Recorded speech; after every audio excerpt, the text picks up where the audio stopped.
السلام عليكم ورحمة الله وبركاته. إن الحمد لله نحمده ونستعينه ونستغفره ونعوذ بالله من شرور أنفسنا ومن سيئات أعمالنا. من يهده الله فلا مضل له ومن يضلل فلا هادي له. وأشهد أن لا إله إلا الله وحده لا شريك له وأشهد أن محمدا عبده ورسوله صلى الله تعالى عليه وعلى آله وصحبه وسلم تسليما كثيرا. أما بعد فقد قال الإمام البخاري رحمه الله تعالى باب نوم المرأة في المسجد.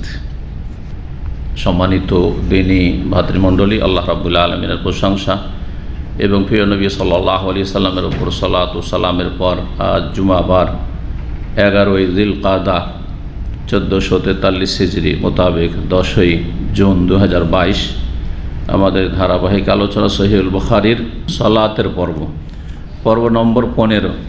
ইমাম বুখারী রাহিমাহুল্লাহর কিতাবের অধ্যায় নম্বর হচ্ছে 57।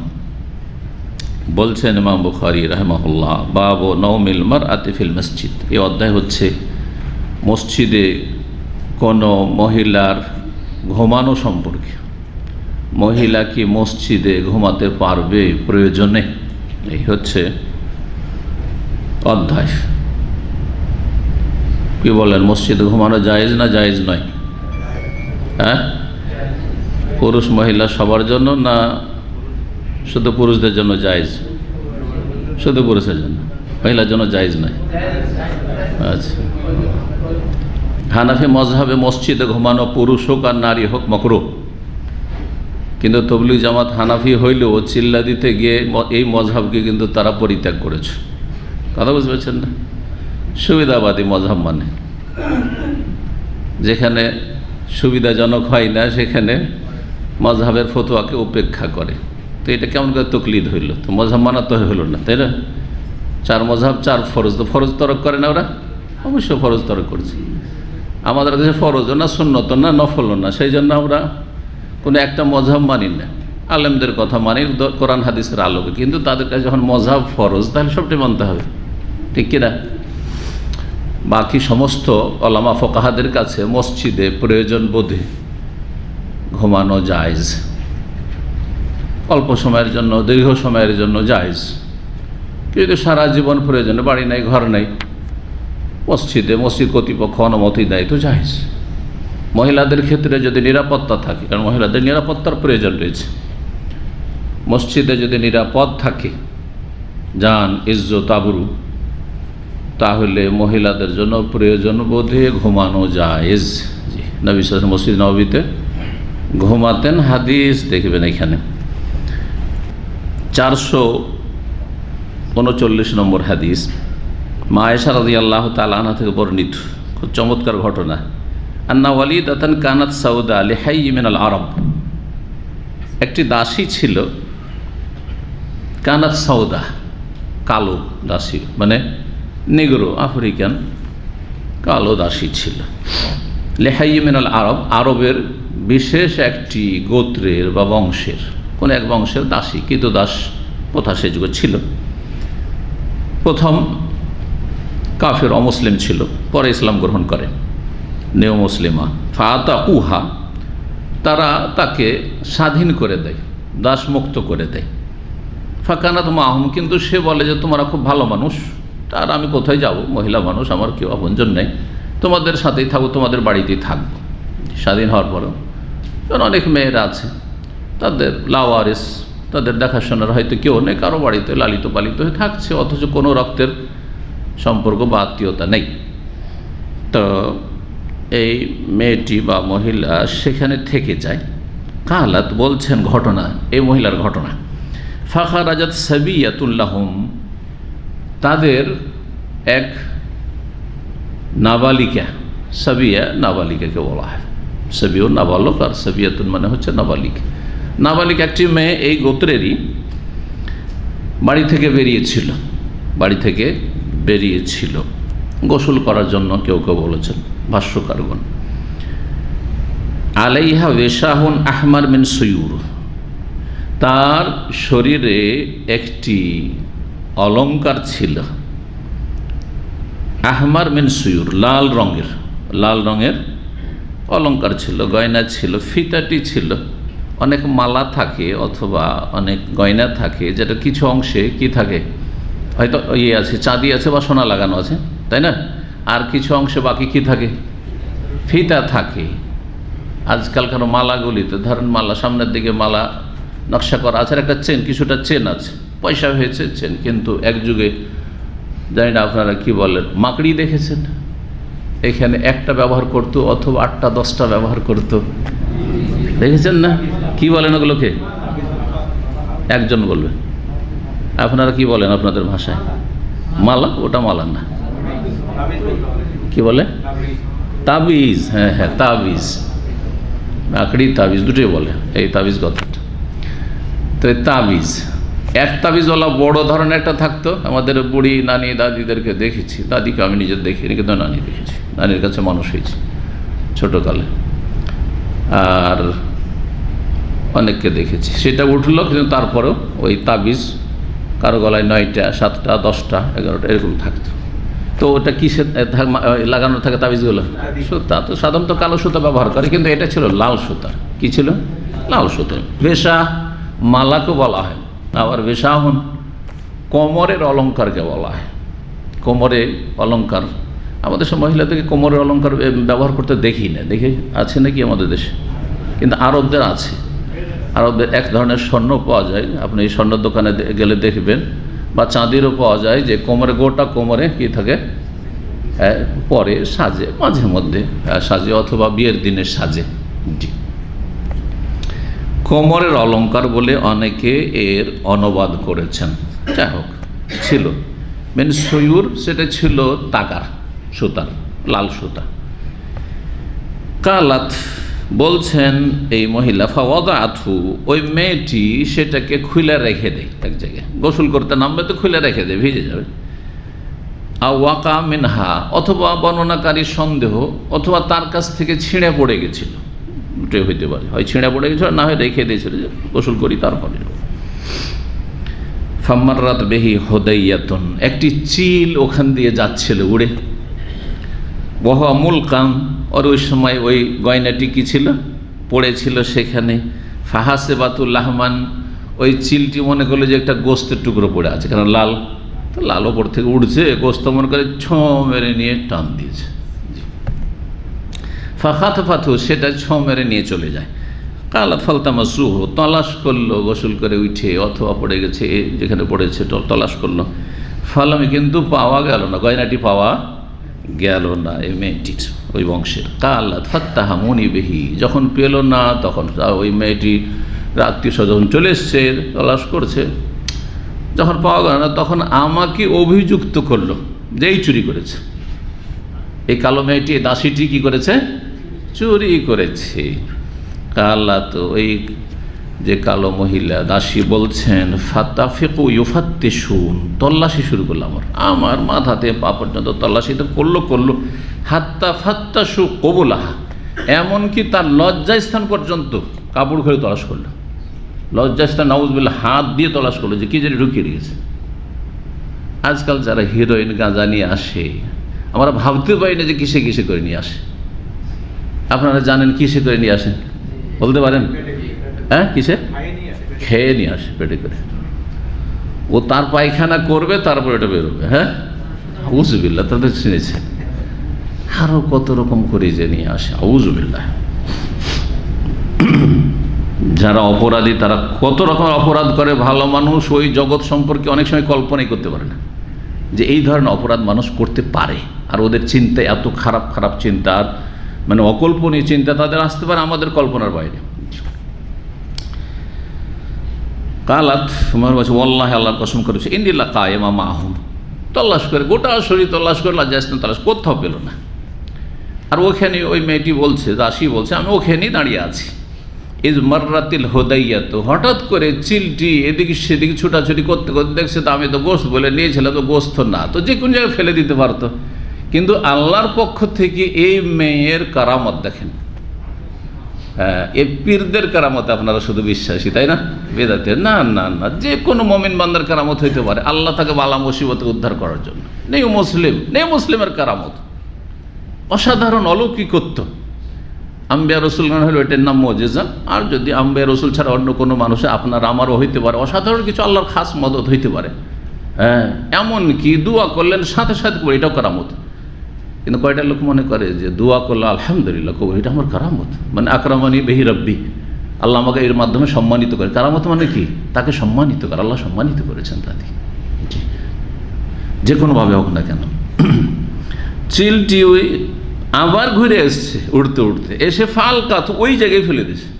ওরা যেখানে দাঁড়িয়ে আছে তাহলে ঘোরাঘুরি করছে ওই বংশের লোকেরা, সেখানে ফেলে দিয়ে চলে গেল চিলটি। কালাত ফাওয়াকাবাইন, তাদের মাঝখানে এসে পড়লো ওই গয়নাটি। কালাত, তখন ওই মেয়েটি বলছে, ফাকুল, আমি তখন বললাম, হাযাল্লাযী ইত্তাহামতুমুনি বিহি, আমাকে চোর বানিয়েছিলে তোমরা, আমাকে তোমরা চোর সাজিয়েছিলে। দেখো এই যে চিলে নিয়ে গেছে, ফেলে দিয়ে গেল, দেখ তোমাদের চোখের সামনে তো দেখলে।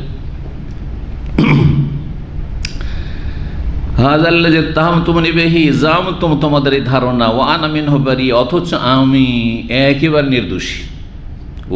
ওয়া হুয়া যা হুয়া, দেখো এটা, এই যে তোমাদের মালা বা তোমাদের গয়না, এই যে দেখো। কালাত, মহিলা বলছে, ফাজাআত ইলা রাসূলিল্লাহ সাল্লাল্লাহু আলাইহি ওয়াসাল্লাম, বর্ণনাকারী মা আয়েশা বলছেন, কালাত এখানে কালাতের ফাইল হচ্ছেন মা আয়েশা রাদিয়াল্লাহু আনহা বলছেন, ওই মেয়েটি তারপরে এই ঘটনা ঘটার পরে রাসূলুল্লাহ সাল্লাল্লাহু আলাইহি ওয়াসাল্লামের কাছে আসলো। তাহলে এতদিন পর্যন্ত সে অমুসলিমা ছিল। ফাসলামাত, ইসলাম গ্রহণ করলো স্বেচ্ছায়। কালাত বলছেন মা আয়েশা রাদিয়াল্লাহু তাআলা, ফাকানাত লাহা খিবাআন ফিল মসজিদ আও হিফশুন, ফাকানাত লাহা খিবাউন ফিল মসজিদ আও হিফশুন, তার মসজিদে একটি তাঁবু ছিল। খেবা হচ্ছে তাঁবু, একটু বড় ধরনের। আর হিফশুন অথবা কুঁড়ে ঘর, একবার তাঁবুর চাইতে ছোট ছোট তাঁবু। কুঁড়ে ঘর মানে ঘর তো আর বানানো নয়, ছোট মসজিদ, ওর মধ্যেই তাঁবুর চাইতে ছোট। অনেকে দেখেন এ সমুদ্রের বিচে আসে, পর্দানাসীন ফ্যামিলিগুলো যখন আসে, কি নিয়ে আসে? ছোট ছোট কিন্তু খেমার মতো করে নিয়ে আসে। ওই রকম খেমা তো তাঁবু তো নয়, কিন্তু 2-4-5 জন মহিলার মধ্যে বা 2-3 জন বসতে পারবে, অথবা স্বামী স্ত্রী বসতে পারবে এখানে। হেফশুন, হেফস আসলে কোণে ঘরকে বলে। কালাত বলছে মা আয়েশা, ফাকানাত তাতিনি, এই মেয়েটি ইসলাম গ্রহণ করার পরে মাঝে মধ্যে আমার কাছে আসতো, এসে বসতো। মা আয়েশা রাদিয়াল্লাহু তাআলার কাছে এসে বাড়িতে বসতো। ফাতাহাদ্দাসু ইনদি, আর আমার কাছে এসে গল্প গুজব করতো, কথাবার্তা বলতো, নিয়ম মুসলিম। কালাত, মা আয়েশা বলছেন, ফালা তাজলিস ইনদি মাজলিসান ইল্লা কালাত, যে কোনো সময় এসে আমার কাছে বসতো, এসে এই একটাই গল্প করতো, বেশিরভাগ এই গল্প করতো, অন্যান্য গল্পের সাথে এই গল্প তো থাকতো। কি কালাত, কি 2 লাইনের কবিতা আবৃত্তি করতো। কি বলতো? এই কবিতাই সে তার এই দুঃখের ঘটনা, এই মর্মান্তিক ঘটনা যে বিপদের সম্মুখীন হয়েছিল সেটা বর্ণনা করতো। ওয়াউমাল বেশাহে মিন তাআজিব রব্বিনা, সে মালা বা অলঙ্কারের দিবস, মিন তাআজিব রব্বিনা, আমার রব, আমার প্রতিপালকের এক বিস্ময়কর কি ঘটনা যা আল্লাহ ঘটিয়েছেন। মিন তাআজিব, তাজ্জুব থেকে, তাজ্জুব মানে অবাক হওয়া, মিন তাআজিব বহু বচন, তাজ্জুব মিন তাআজিব রব্বিনা, রবের পক্ষ থেকে এক আশ্চর্যজনক বা বিস্ময়কর ঘটনা, এক অলৌকিক ঘটনা। বিস্ময়কর যেটা আশ্চর্য সেটাই অলৌকিক, কেন অলৌকিকগুলো মুজিজা বা কেরামত এগুলি হচ্ছে কি আশ্চর্যজনক, ঠিকই করে হইতে পারে, সাধারণত হয় না, অসাধারণ। ইল্লা আন্নাহু মিন বালদাতিল কুফরি আনজানি, আলা আলা ইন্নাহু মিন বালদাতিল কুফরি আনজানি, আর শুনে রাখো যে আল্লাহ রাব্বুল আলামিন আমাকে কাফের দেশ থেকে আর কাফেরদের সমাজ পরিবেশ থেকে আমাকে মুক্তি দান করেছেন, নাজাত দিয়েছেন জাহান্নামের রাস্তা থেকে, কাফেরদের সমাজ থেকে, অর্থাৎ ইসলাম গ্রহণের তৌফিক দিয়েছেন, ইসলাম নসিব করেছেন। আল্লাহ শুকরিয়া আদায় করতেন, শুকরিয়া আদায় করতে যে বালা মুসিবত দূর হয়েছে, চিল ফেলে দিয়ে কারণ হলে আরও কত কী হইতে হইতো, সারা জীবন সন্দেহ করতে থাকতো, কি জানি কোথায় লুকিয়ে দিয়েছে। কালাত আয়েশা, মা আয়েশা বলছেন, ফাকুলতুল্লাহা, তখন আমি বললাম, মা আয়েশা জানতেন না ওর আসলে প্রেক্ষাপট, যে ঘটনা কি আসলে, এই 2 লাইনের কবিতা কেন পাঠ করে আর গল্প করতে থাকে। ফাকুলতুল্লাহা, তাকে বললাম, মা শানকে, কী ব্যাপার তোমার, আসলে এই 2 লাইনের এই কথাটি বলবে তুমি, ইয়াউমুল বেশা, হ্যাঁ অলঙ্কারের দিন, অলঙ্কারের দিন আমি তো বুঝি না কি বলতে চাইছো তুমি। মিন তাআজিব রব্বিনা মিন বালদাতিল কুফর আনজানি, ঠিক এটা বুঝছেন যে ইসলাম গ্রহণ করেছে, আল্লাহ ইসলামে তৌফিক দিয়েছে। মা আয়েশা বলছে ফাকুল, আমি বললাম তো মা শানো কি ব্যাপার তোমার, লা তাকুদিন মাই মাক আদান, যে কোনো সময় আমার কাছে বসলেই ইল্লা কুলতে হাজা, এই কথাগুলি তুমি বলতে থাকো। কালা, তখন মেয়েটি মা আয়েশা বলছেন ফাহাদ্দাসাতনি বিহাযাল হাদিস, তখন পুরো এই ঘটনা বিবরণ আমার সামনে সেই কালো নিগ্রো মেয়েটি পেশ করলো যে আসলে আমার সাথে এরকম ঘটনা ঘটেছিল। এখান থেকে যে মাসলাটি ইমাম বুখারী রাহিমাহুল্লাহ প্রমাণ করতে চেয়েছেন সেটি হচ্ছে আর নওমুল মারআতি ফিল মসজিদ, মসজিদে কোনো মহিলার প্রয়োজন বোধে ঘুমানো। এ মেয়েটি কী করতেন, মসজিদে ঘুমাতেন। ওই যে তার মসজিদের ভিতরে কি লাগিয়ে দেওয়া হয়েছিল, একটি কোণে ঘর অথবা খিমা ছোট তাঁবু লাগিয়ে দেওয়া হয়েছিল। তখন যে মানুষের ঈমান অন্তর ছিল, সুতরাং তখনকার পরিবেশ হিসাবে তখনকার ঈমানের সাথে সামঞ্জস্যতা রেখে নিরাপত্তা খুব সহজ ছিল, তাই না? সেই জন্য যদি খোলা মসজিদে, মসজিদ খোলা, মসজিদে নববী তখনকার, আর এক কোণাতে এখানে করে একটা মহিলার জন্য ক্ষমা লাগানো আছে, মহিলার মধ্যে থাক মসজিদে, ওখানে লোকেরা আসছে, নামাজ পড়ে চলে যাচ্ছে, কোনো অসুবিধা ছিল না। কিন্তু আজকাল ওইভাবে কি রাখা যাবে? তাহলে কি করতে হবে, কোনো মহিলা যদি ঘুমাবার ব্যবস্থা করতে হয় তাহলে মহিলা সেকশন একবারে সেপারেট হইতে হবে, হ্যাঁ, তার গেট এন্ট্রেন্স আলাদা হইতে হবে, সেখানে যেন কোনো পুরুষ ঢোকার কোনো অবকাশ না থাকে। এখানে আমাদের মহিলা সেকশনের নিচে গেট আছে, এই সাইডে ব্যাংকের সাইডে, এই দিক থেকে অনেক পুরুষ লোক ফাসেক ফাজেরগুলো ও বোর্ড অনেকে দেখে না আর অনেকে পরোয়াই করে না, সিঁড়ি দিয়ে ঢুকে পড়ে, যদিও মহিলা সেকশন 2 তলার উপরে মসজিদে আছে, কিন্তু ঢুকে পড়ে, যার ফলে প্রায় লকই থাকে, বন্ধ করাই থাকে। বিশেষ সময় যখন হয়তো প্রয়োজন হলো যে না মহিলা কিছু এসেছে সালাত পড়তে চাই, তখন মসজিদের যে খাদেম আছে সে খুলে দেবে, তার কাছে গিয়ে বললে ঠিক। অথবা তারাবির সময় অনেক মহিলারা আসছে, 1-2 নয়, যে কোনো রকমের কোনো রিস্ক ঝুঁকি আছে, তখন পাশে থাকেন, আপনারা জানেন যে তখন তারাবির সময় খুলে দেওয়া হতো। জি হ্যাঁ, তো নিরাপত্তা অবশ্যই থাকতে হবে। যেখানে মহিলা সেকশন আছে মসজিদে নববীতে, মসজিদে হারামে, সেখানে মহিলা যদি ঘুমায় অসুবিধা আছে। আজকাল যারা উমরাতে আসে, হজে আসে, আর দূরে হোটেল, তারা কি করে জানেন, আসরে চলে আসে, আসর মাগরিব এশা পড়ে যায়, এতক্ষণের মধ্যে ঘুমাবার প্রয়োজন হইতে পারে, মসজিদে হারাম মসজিদ নববীতে ঘুমাচ্ছে, জায়েজ, প্রয়োজন আছে ঘুমাবার, কিন্তু কাছে হোটেল, 5 মিনিট লাগবে, মসজিদে কী বা প্রয়োজন, সালাত পড়ে নিলে চলে গেল, হোটেলে গিয়ে ঘুমাইলো, তাই না? কিন্তু নিরাপত্তা আছে আলহামদুলিল্লাহ, এতে কোনো সন্দেহ আছে মসজিদ হারাম মসজিদ নববীতে নিরাপত্তার কোনো অসুবিধা আছে? নিরাপত্তা আছে আলহামদুলিল্লাহ। এইরকমই যদি কোথাও যে কোনো জায়গায় যে কোনো মসজিদে বা নিরাপত্তা শর্ত যে কোনো জায়গায় থাকার জন্য, এমনকি একজন মহিলা একা যদি বাড়িতে বাস করে তার জন্য নিরাপত্তা না থাকলে রেখে আসা জায়েজ নয়। এ মশলা ওনাকে জিজ্ঞাসা করেন যে শেখ আমি তো এখানে থাকি প্রবাসী, আর আমার স্ত্রীকে যেহেতু আমার একটা বাচ্চা রাজশাহীতে ভর্তি করেছি, অথবা নারায়ণগঞ্জে ভর্তি করেছি, অথবা ঢাকায় যাত্রাবাড়িতে ভর্তি করেছি, তো আমি একটা বাসা ভাড়া নিয়েছি, সেখানে রেখে আসবো, জায়েজ কি না? মাসলার উত্তর এই মাসলা যা বললাম তাই। কি, যদি নিরাপত্তা সেখানে থাকে, এখানে দুটোর দিকে নিরাপত্তা কিন্তু আরও জেনে নিতে হবে। একটা হচ্ছে যে সেই জায়গায় মহিলা ভালো, আর সেই বাড়িতে বাইরে থেকে কেউ যদি ঢোকার চেষ্টা করে তাহলে ঢুকতে পারবে না, নিরাপত্তা আছে, এটা একটা দিক, ঠিক আছে না? আর একটি হচ্ছে মহিলা ভালো হইতে হবে। মহিলা যদি ভালো না হয়, আপনার স্ত্রী রেখে আসলেন, কিন্তু ইমান এই কচুর পাতার পানি যেমন ওই রকম অবস্থা, ও সুযোগ পেলে যার তার সাথে কন্ট্যাক্ট করা শুরু করবে, আর ইন্টারনেট ফ্যাসিলিটি তো আছে। ইমান দেখছেন আমার স্ত্রী দুর্বল, সাবালক কোনো ছেলে নেই, না বালক কচি কাঁচা ছেলেকে নিয়ে একাই রেখে চলে আসে, জায়েজ নয়। তাহলে হ্যাঁ আপনার শ্বশুরের সামনে রেখে আসেন আমানত, আর না হলে আপনার বাবার সামনে রেখে আসেন আমানত। কথা বোঝা গেছে? আপনার ভাইদের সামনে না, বিড়ালকে আবার সুটকি জোগাইতে দিবেন না, কারণ আমাদের সামনে বিড়ালকে সুটকি জোগাইতে দিয়ে আসে। কথা বোঝা? সাড়ু ভাইয়ের বাড়ি রেখে আসে, বিড়ালকে সুটকি জোগাইতে দিয়ে আসে। বুঝছেন না বিড়ালকে সুটকি জোগান দেওয়া? নন মাহরামের বাড়িতে রেখে আসে। বলছে 2 বোন একসাথে থাকে, আর 2 বোন থাকে তো বোনের স্বামী যে আর এক বোনের জন্য নন মাহরাম হারাম, তা দেখা সাক্ষাৎ। আর এক বাড়িতে থাকলে দেখা সাক্ষাৎ হবেই, কখনো বাথরুমে যাবে, এমন কি খোলা অবস্থায় দেখা সাক্ষাৎ হইতে পারে, মাথা খোলা থাকতে পারে, শরীর খোলা থাকতে পারে, গোসল করে বেরোচ্ছে, হঠাৎ করে ঢুকেছে পুরুষ, হতে পারে না? সুতরাং এভাবে জায়েজ না। অনেকেই কিন্তু এই কাজ করছেন, মোটেই জায়েজ নাই। মেয়েকে বলছে জামাইয়ের বাড়িতে থেকে ভার্সিটিতে পড়ে, করছে না নাকি? মেয়েকে পাঠিয়ে দিয়েছে, আর ওইখানে অঘটন, ওর মেয়েকে, ছোট মেয়েকে নিয়ে পালিয়ে গেছে, আসল স্ত্রীকে ছেড়ে দিয়ে কোথাও। এই কিছুদিন আগের ঘটনা এরকম অহরহ ঘটছে, এরকম করছে না? মোটেই জায়েজ নাই। কোথায় রেখেছেন? বলছে আমার ছেলে মেয়েদেরকে পাঠিয়ে দিচ্ছি। মেয়ে ছেলের সাথে, ছেলে মাহরাম সাবালক, তাহলে অসুবিধা নেই। মেয়েকে পাঠিয়ে দিচ্ছে দেশে অথবা মালয়েশিয়া পাঠিয়ে দিচ্ছে। কার সাথে থাকে? তো বলছে যে ওর মামার বাড়িতে থাকে। মামার বাড়িতে মামার ছেলে আছে? হ্যাঁ, ছেলে আছে, মামার ছেলে সাবালক। আর এদিকে আপনার মেয়ে মামার বাড়িতে থাকে। এইরকম জায়গায় নিরাপত্তা আছে?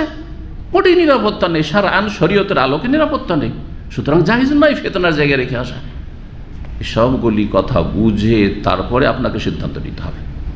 আপনার ওয়াইফকে রেখে আসেন মাদ্রাসা পাশে একটা বাসা ভাড়া নিয়ে, সে দিনদার পরহেজগার কি না, সত্যি আল্লাহ ভীরু কি না, আর তার চালচলনে চলাফেরাতে বোঝা যাবে।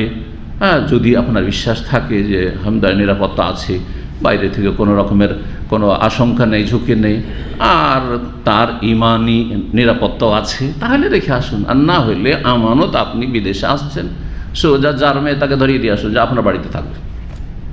যদি আপনার বাড়িতে আপনার বাবার সাথে, মায়ের সাথে সাবালক ভাইয়েরা থাকে, তাহলে শরীয়ত বলছে যে আপনি শ্বশুর বাড়ি রেখে আসেন।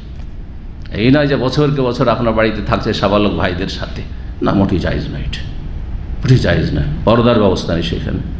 কত দুর্ঘটনা ঘটছে দেবরের সাথে। লোককে চিনি, আমাকে যেহেতু মাসলা জিজ্ঞাসা করে, আমি কত খবর রাখি, সব খবরগুলি, কথা বুঝতে পারছেন? স্বামীকে বলছে আল্লাহু আকবার, এই ঘটনা স্বামীকে বলছে, এই সৌদি আরবে থাকে ছেলে, এখনো আছে।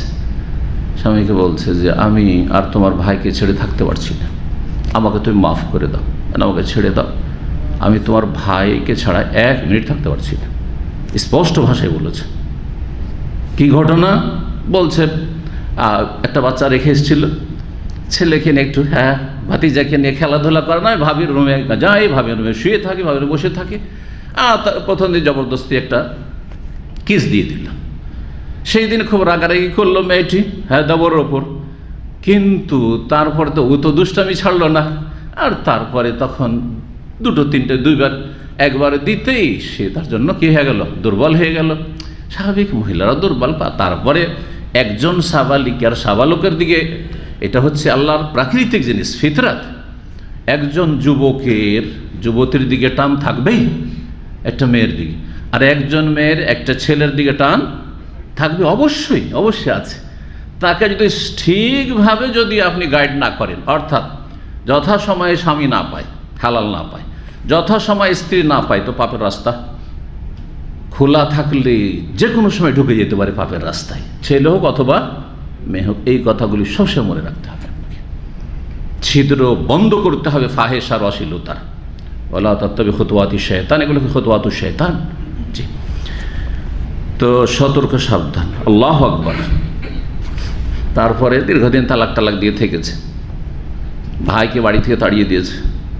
তারপরে যখন ঘটনা পুরানো হয়ে গেছে, আবার স্ত্রীকে আবার ফিরিয়ে নিয়ে এসছে রাজাত করে। আর তারপরে সে ভাইকেও সৌদি আরব নিয়ে এসছে। হাস্যকর ঘটনা স্যার। এসব কেলেঙ্কারি আর এসব যে অশ্লীলতা আমাদের পরিবারে ঘরে ঘরে অনেকের ঘরে হচ্ছে, কিন্তু অনেকগুলি কথা ঢাকা থেকে যাচ্ছে, আর কিছু কথা প্রকাশ পাচ্ছে। আল্লাহ হেফাজত করুন। পর্দা বাড়িতে থাকতে হবে, বাড়ির বাইরে থাকতে হবে। আল্লাহ রাব্বুল তৌফিক দান করুন। চলেন, কি বলছিলাম? নিরাপত্তা থাকতে হবে। যে কোনো জায়গায় মহিলারা যদি থাকে, সেটা হোস্টেলে হোক অথবা কোনো জায়গায় বাসা ভাড়া হোক, নিজের বাড়িতে হোক, গ্রামে আপনার নিজের বাড়ি, ভিটে মাটিতে বাড়ি, আর সেখানে যদি নিরাপত্তা না থাকে, গ্রামে দুষ্ট লোকের বাস, হারামিদের বাস, আর সেখানে নিরাপত্তা নেই, সেখানে আপনার স্ত্রী, সেখানে এইভাবে রেখে আসবেন না একা সে আপনার স্ত্রীকে। জি, 58 নম্বর অধ্যায় বলছেন বাবুন নওমির রেজাল ফিল মসজিদ। মহিলার মসজিদের মাসলা শুনলেন, মসজিদ ঘুমাবার, তো পুরুষদের শোনেন।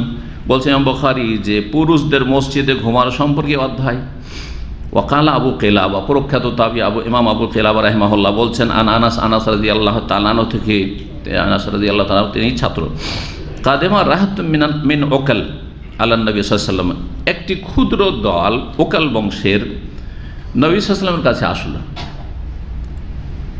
এসে তারা ইসলাম গ্রহণ করলো, মদিনা এসে ইসলাম গ্রহণ করলো। লম্বা হাদিস, অন্য জায়গায় বাবুল মুহারিবিন বা মুহারিবিন এই অধ্যায় ইমাম বুখারী সেখানে এসেছে বিস্তারিত। এই ঘটনা অনেকবারই হয়তো যারা নিয়মিত আসেন শুনেছে। ইসলাম গ্রহণ করলো। মদিনার আবহাওয়া প্রথম দিকে নবী সাল্লাল্লাহু আলাইহি ওয়াসাল্লাম হিজরত করে আসেন তখন ভালো ছিল না মন্দ ছিল? খুবই খারাপ ছিল।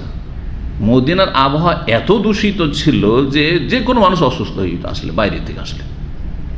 আবু বকর সিদ্দিক রাদিয়াল্লাহু তাআলা দীর্ঘ সময় অসুস্থ, হিজরত করে এসে। বেলাল রাদিয়াল্লাহু তাআলা অসুস্থ, সেই মাতৃভূমির কথা, মক্কার কথা স্মরণ করে কবিতা আবৃত্তি করেন আর মানে নিজের যে আবেগ প্রকাশ করেন যে আমাদেরকে মাতৃভূমি থেকে বিতাড়িত করা হয়েছে আর এখানে এসে আমাদের শরীর স্বাস্থ্য ভালো থাকছে না। নবী সাল্লাল্লাহু আলাইহি ওয়াসাল্লাম দোয়া করলেন, আল্লাহ এখানকার বালা মুসিবত রোগগুলি তুমি দূর করে দাও। হ্যাঁ, আল্লাহুম্মা হাব্বিব ইলাইনাল মাদিনা, আল্লাহ মদিনার প্রীতি ভালোবাসা আমাদের অন্তরে সৃষ্টি করে দাও। কারণ যে কোনো জায়গার ভালোবাসা না হলে থাকা যায় না। প্রবাসে এসে প্রায় লোকই কিন্তু চলে যাব করে না, ভালো লাগে না, কাউকে চিনেন না। যদি আপনজন না থাকে তো প্রথম এসে যে কত খারাপ লাগে, থাকতেই ভালো লাগে না। আর বিশেষ করে বিবাহিত হলে তো বলতেই হবে না, 1 মিনিট ইচ্ছা হয় না, টাকা পয়সা চোখে কিচ্ছু আসে না যে 5 লাখ টাকা খরচ করেছে, চলে যাবো দেশে। কিন্তু কিছুদিন থাকার পরে যখন দামামের মায়া হয়ে গেল, এখন দামাম ছাড়তেই কষ্ট লাগছে, তাই না? তো কি বলছিলাম, এরা এই লোকগুলো সংক্ষেপ করি। হ্যাঁ, হাব্বাব ইলাই, ওই দোয়াটি বলি। নবী সাল্লাল্লাহু আলাইহি ওয়াসাল্লাম দোয়া করলেন, আল্লাহুম্মা হাব্বিব ইলাইনাল মাদিনা, আল্লাহ মদিনার ভালোবাসা আমাদের অন্তরে জন্মে দাও, সৃষ্টি করে দাও। ওয়ানকুল হুম্মাহা ইলাল জুহফা, আর মদিনার জ্বর রোগ জুহফার দিকে তুমি স্থানান্তরিত করে দাও। জুহফায় তখন কাফের মুশরিকরা বাস করত, কোনো মুসলিম সেখানে ছিল না, আল্লাহ ওই দিকে পাঠিয়ে দাও। নবী সাল্লাল্লাহু আলাইহি ওয়াসাল্লাম দোয়া কবুল হয়ে গেল। তারপর থেকে আর লোকেরা অসুস্থ, হিজরত করে আসার অসুস্থ হয় না। আবহাওয়া আসলে কি যায়, অনুকূলে হয়ে যায়। তো এই ওকাল ওরাইনার কয়েকজন লোক এসেছিল, 9 জন ছিল, অন্য হাদিস রয়েছে। আর আসার পরে এরা এমন অসুস্থ হয়ে গেল যে এদের জ্বর ছাড়ে না, তারপরে এদের পাতলা পায়খানা ধরে নিল, পেট বড় বড় হয়ে গেল, গ্যাস হয়ে পেট বড় বড়, বেশি গ্যাস হলে পেট বড় হয়ে যাবে, পেট একবারে বড় হয়ে গেল, শুকিয়ে যাচ্ছে। তখন তারা বলল যে ইয়া রাসূলুল্লাহ, আর থাকতে পারছি না মদিনায়, অসুখ ছাড়ছে না। তখন বলে এক কাজ করো, চলে যাও অমুক জায়গায় কি আছে, সাদাকার উট আছে, জাকাতের উটগুলি আছে মাঠে, ইশরাবু মিন আবওয়ালিহা ওয়া আলবানিহা। এই ঘটনা জানেন না? উটের পেশাব আর দুধ পান করো। তখনকার যুগে সেটাই চিকিৎসা ছিল, দাদা বোঝা গেছে, সেজন্য চিকিৎসা। কিন্তু আজকে উত্তম বিকল্প, ভালো চিকিৎসা থাকতে আবার উটের পেশাব খাবেন নাকি হিন্দুদের গরুর পেশাব খাওয়ার মতো করে? না। কিন্তু কোনো দেশে যদি হয় আফ্রিকার বন জঙ্গলে বাস করেন, আর কোনো এমন জায়গায় ভিয়েতনামে বাস করে, এমন জায়গায় বন জঙ্গলে, নেপালে জঙ্গলে বাস করছে, সেখানে আপনার কোনো চিকিৎসার ব্যবস্থা নেই, কিন্তু দেখছেন যে উট আছে। আর বিশেষজ্ঞ যারা উট সম্পর্কে তা বলছে যে উটের পেশাবে এই রোগ ভালো হবে, তো জায়েজ খান, অসুবিধা কি? কথা বুঝতে পেরেছেন? তাবারক হিসাবে না। তো হিন্দুদের সাথে পার্থক্য হচ্ছে যে হিন্দুরা উটে কি বলছে, গোমাতার পেশাব খায় কিসের জন্য? বরকত লাভের জন্য। হ্যাঁ, আমাদের জমজম পানির চাইতে বেশি তাদের কাছে পুত পবিত্র, ঠিক কিনা? মায়ের পেশাব খাচ্ছে, মায়ের দুধ খাচ্ছে, মায়ের পেশাব খাচ্ছে, মায়ের গোস্ত খাবে না, না হইলে তো দুর্ব্যবহার হয়ে যাবে। কিন্তু মায়ের চামড়া খালিয়ে জুতা বানাবে, ওইটা ঠিক আছে। বুঝা গেছে? আল্লাহ হেদায়েত দান করুন, আল্লাহ তাদের অনিষ্ট থেকে হেফাজত করুন। তো নবী সাল্লাল্লাহু আলাইহি ওয়াসাল্লাম তাই বললেন। কয়েকদিনে তারা সুস্থ হয়ে গেল ওটার পেশাব আর দুধ খেয়ে। আর তারপরে মানুষ বেশি সুস্থ হলে কি হয়ে যায়? কি হয়? কাল্লা ইন্নাল ইনসানা লা ইয়াতগা, কোশ্চিন কালো না, মানুষের স্বভাব খুব খারাপ। আল্লাহ বলছে মানুষ সীমা লঙ্ঘন বাড়াবাড়ি করে। কখন? বিশেষ করে আর রাহুস থাকে না, যখন দেখে যে ধনী হয়ে গেছে, যখন দেখে যে অমুখাপেক্ষী হয়ে গেছে, কারো ধারধারি নেই। গ্রামে যখন দেখে একটা লোক একেবারে রাতারাতি বড় লোক হচ্ছে, আরে কাউকে পুছি না, কে আসবে না আসবে ওটা দেখার বিষয় নয়, কে আমার সাথে সম্পর্ক রাখলো না রাখলো দেখার। এই মন মেজাজ কখন তৈরি হয়? হ্যাঁ, পয়সা বেশি হইলে, হ্যাঁ আমার কাছে আসবো, আমি কেন কার কাছে যাবো, এরকম কথা কখন বেরোয়? জি হ্যাঁ, মানুষের বদ স্বভাব এটা আর কি, অহংকার। অথচ চিন্তা করেন যে মানুষ কোনখান থেকে তৈরি হয়ে এসছে, একদম ঘৃণিত নোংরা পানি থেকে, সেখান থেকে সৃষ্টি হয়েছে, তাই না? জি। তো এরা তখন কি করলো? মুরতাদ হয়ে গেল, লোভ হয়ে গেল যে এতগুলি ওঁটগুলিকে ছিনতাই, কারণ ওটের রাখাল যে ছিল মুসলিম তাকে হত্যা করে দিল, আর তারপরে তারা সেখান থেকে পালিয়ে গেল, ওঁট নিয়ে ডাকাতি করে পালিয়ে গেল। জি, কথা লম্বা করেছে। নবী সাল্লাল্লাহু আলাইহি সাল্লাম লোকজন পাঠালেন, খবর পেয়ে ধরে নিয়ে আসা হলো, তাদের উপর কেসাসের বাস্তবায়ন করা হলো, তাদেরকে হত্যা করা হইলো। হত্যার বদলে যেহেতু তারা রাখালকে হত্যা করেছিল, জি, মৃত্যুদণ্ড, মুরতাদ হয়েছিল, মুরতাদের শাস্তি। জি, তো ওরা এই প্রথম অংশটা এখানে বর্ণনা করা হয়েছে। তো এরা প্রথমে এসছিল, এই বংশ থেকে উঠে ইসলাম গ্রহণ করেছিল, ওই অবস্থাটা। এরা থাকবে কোথায়? বাড়ি নেই, ঘর নেই। ফাকানু ফি সুফা, তখন মসজিদে বিশেষ একটি জায়গা, যেই জায়গাতে আসহাবে সুফা মানে সর্বহারা যারা, সর্বহারা কাদেরকে বলা হয়? যাদের বাড়ি নেই, ঘর নেই, টাকা নেই, কড়ি নেই, ঠিক না? ওরা ওখানে এসে থাকতো। কেউ এসে একটু খেজুরের একটা নিয়ে এসে কাঁদি ঝুলিয়ে দিল, ওখান থেকে খেজুর খেত। নবী সাল্লাল্লাহু কাছে কিছু হাদিয়া আসলো, কিছু খেতে দিয়ে দিল। সাহাবীরা কেউ দুধ নিয়ে আসলো, নবী সাল্লাল্লাহু আলাইহি সাল্লাম খেলেন, আর বাকি সবকে খাওয়াইলেন। আর সবসময় মসজিদে থাকতো, ইবাদতবন্দেগী করতো, আর এলেম শিখতো। তারা যারা ফুল ফ্রি হয়ে এসে নবী সাল্লাল্লাহু আলাইহি ওয়াসাল্লামের কাছে এলেম শিখতো, তারা হচ্ছে আসহাবে সুফা। তাদের সংখ্যা আনুমানিক 70 ছিল, যেমন আসছে সামনে। এই সুফা জায়গা বিশেষ একটি, আজকাল সুফার জায়গা বলে একটি জায়গা উঁচা করা আছে। রিয়াজুল জান্নাতে যখন দাঁড়াবেন তখন বাম সাইডে, আরেকটু বাম সাইডে একটু পিছন দিকে একটা জায়গা উঁচা করা আছে। ওই জায়গাটি খেয়াল করেছেন কেউ? না করেন নাই? মাশাআল্লাহ, আমাদের সবচেয়ে হালকা বয়সের ছেলেটা মাশাআল্লাহ দেখেছে বলছে। তো যারা মদিনায় থেকেছেন অথবা খেয়াল করেছেন, বা মদিনার কেউ হয়তো চিনিয়ে দিয়েছে যদি পুরানো লোক থাকে, তো ওই জায়গাটা, ওইটাকে বলা হচ্ছে যে এইখানে আসহাবে সুফারা অবস্থান করতো, ওখানে ঘুমাইতো। আর ওখান থেকে মসজিদের ভিতরে একটা অংশ, মসজিদ তখন মসজিদের পিছন থেকে একটা সাইডে ছিল। এটা আনুমানিক কথা, নিশ্চিত কিনা আল্লাহু আলাম, এটা মনে রাখতে হবে। এটা আনুমানিক, কারণ তুর্কি আমলে সব জায়গাকে চিহ্নিত করার চেষ্টা করা হয়েছে।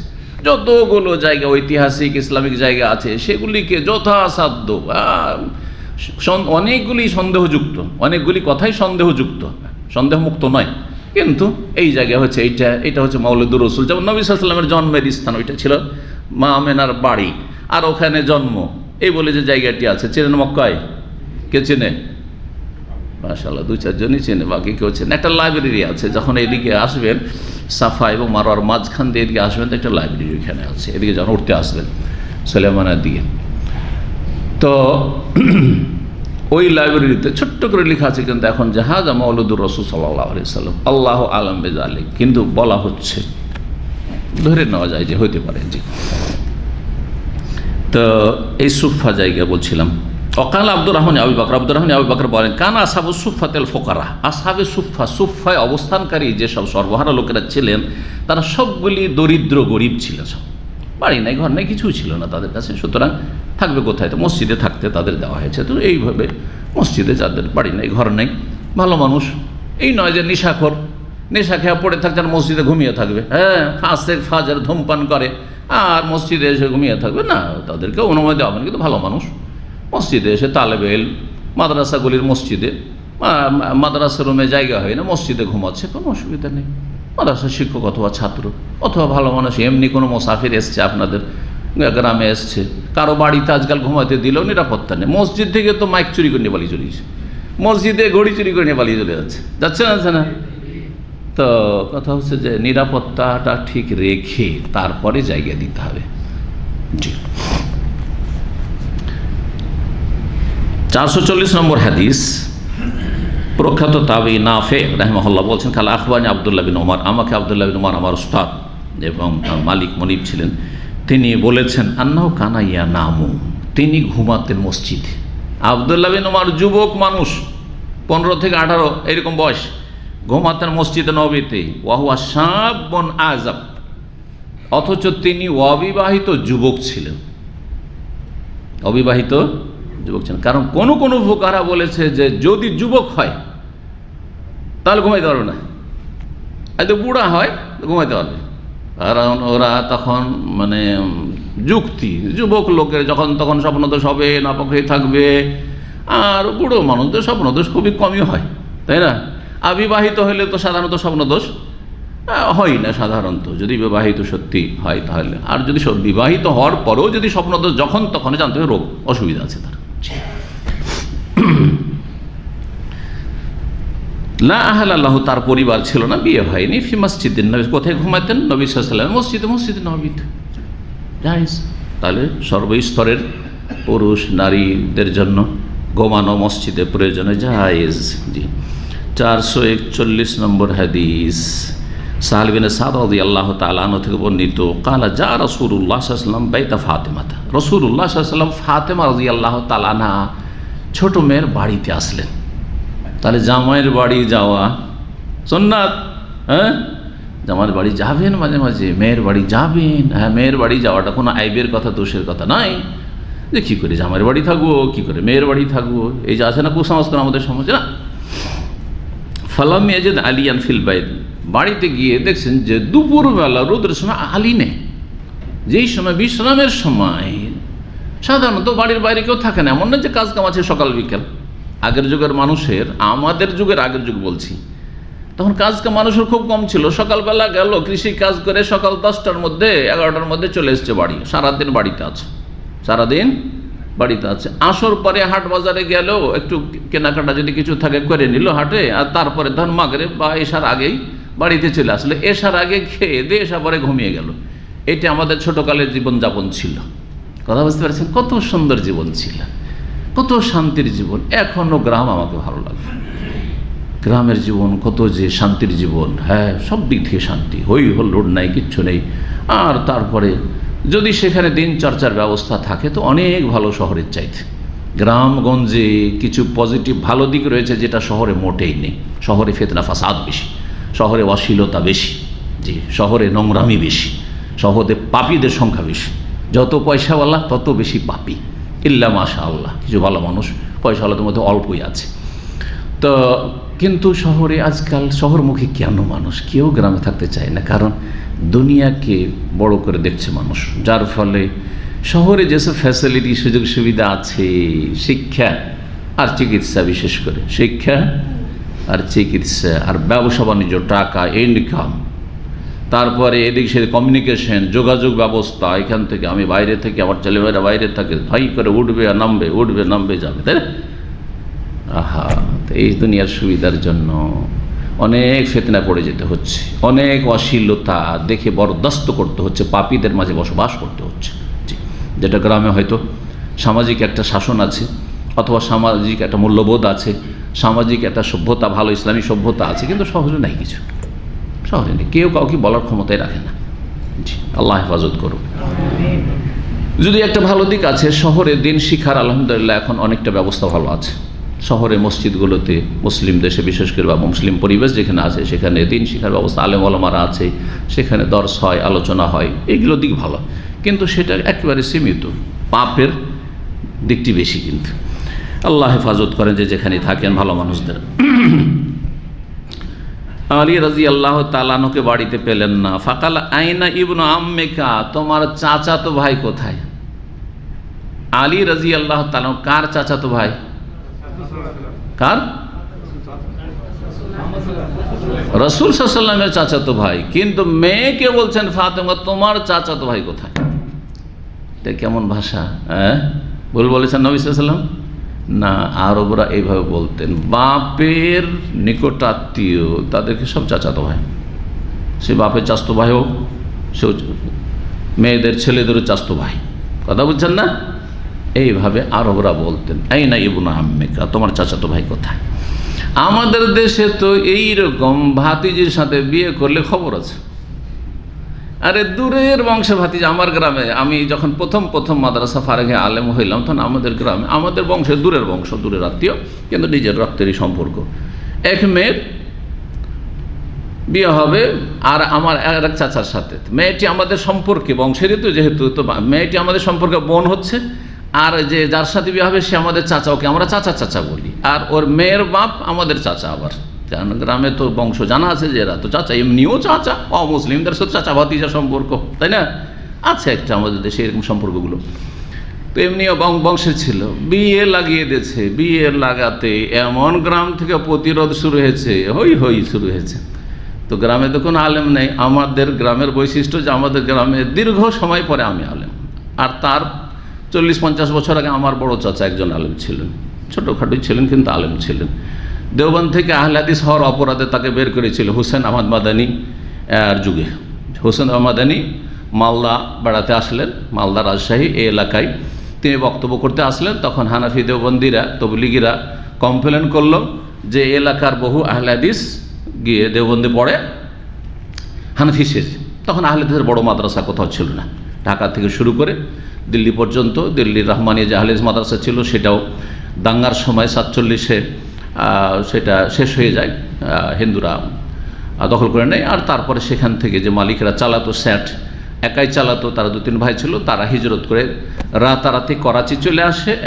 এক ভাই মদিনা চলে আসে, বর্তমান মদিনার নাগরিক, মদিনার নাগরিক। ওই নামে, যেই নামে দিল্লিতে মাদ্রাসা চলতো দারুল হাদিস, আহলে হাদিস মাদ্রাসা, সেই নামে মদিনায় এখনও দারুল হাদিস রয়েছে, আর ওই নামে করাচিতেও দারুল হাদিস রয়েছে। এই ইতিহাসগুলি শোনার প্রয়োজন আছে, ইমান তাজা হবে যে আহলে হাদিসদের খেদমত ভারত উপমহাদেশে। জি, একজন মালিক, একজন সেট আতাউর রহমান সাহেব, আমার ওস্তাদেরা ওই মাদ্রাসায় পড়েছেন, আমার ওস্তাদেরা ওই মাদ্রাসা পড়ে, আমার ওস্তাদেরা ওই মাদ্রাসা পড়েছেন। মাদ্রাসা মোহাম্মদ আরবিয়া যাত্রাবাড়িতে শাইখুল হাদিস, যে বিগত শাইখুল হাদিস ছিলেন, অরিজিনাল তিনি মুর্শিদাবাদ, তারপরে হিজরত করে তিনি চলে যান বাংলাদেশে। তো ঢাকায় আহমদুল্লাহ রহমানি, ওখানকার ফারিক, দারুল হাদিস রহমানিয়া নাম মাদ্রাসার, ওই নামে সেখানকার যারা ফারিক আলেম তাদেরকে রহমানি বলা হইত।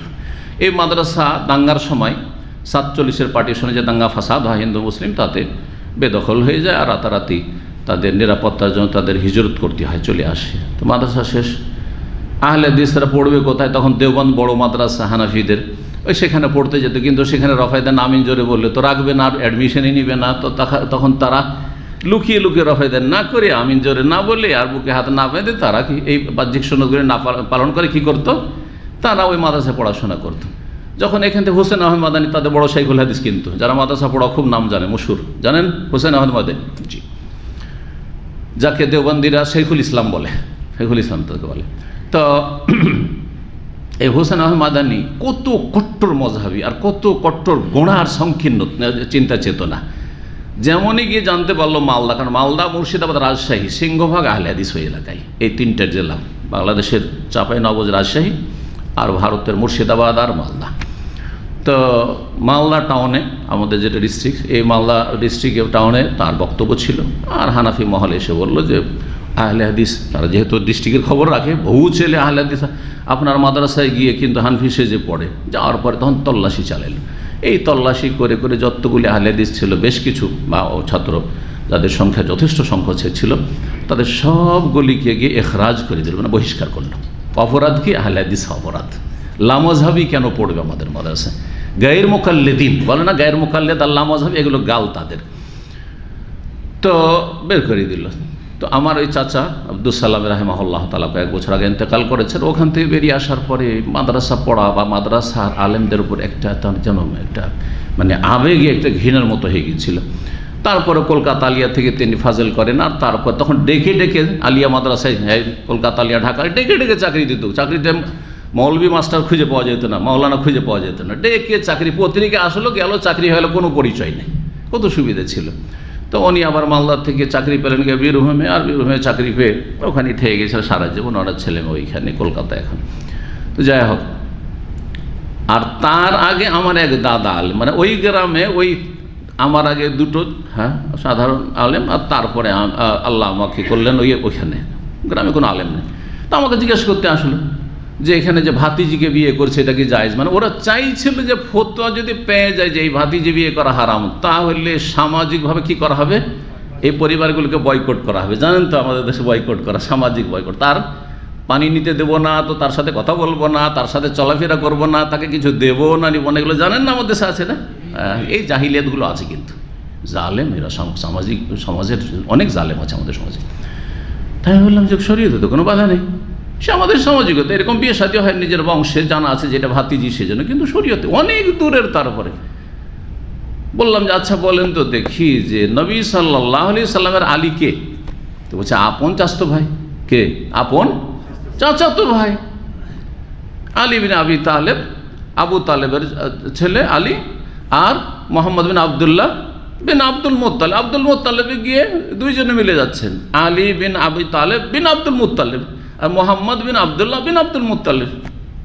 কথা বুঝতে পেরেছেন? যে এত কাছের ভাতিজিকে যদি বিয়ে করতে পারেন আলী রাদিয়াল্লাহু তাআলা আনহু, তো অনেক দূরের 7 পুরুষে গিয়ে মিলছে। তখন ঠান্ডা হয় সমাজ, তখন ঠান্ডা হয়। তো যাই হোক, এগিয়ে যাই। কি ছিল বললেন যে কোথায় তোমার চাচাতো ভাই, মানে আলী কোথায়? কালাত কানা বাইনি ও বাইন হুসাইন। তখন বাপকে বলছেন আমাদের একটু সমস্যা হয়েছে স্বামী স্ত্রীতে, আমার আর তার মাঝে একটু গন্ডগোল হয়েছে। তাহলে বোঝা গেল যে স্বামী স্ত্রীতে যতই ভালো মানুষ হন না কেন মাঝে মাঝে তিক্ততা আসতে পারে, কিন্তু তিক্ততা যেন বেশি না হয়।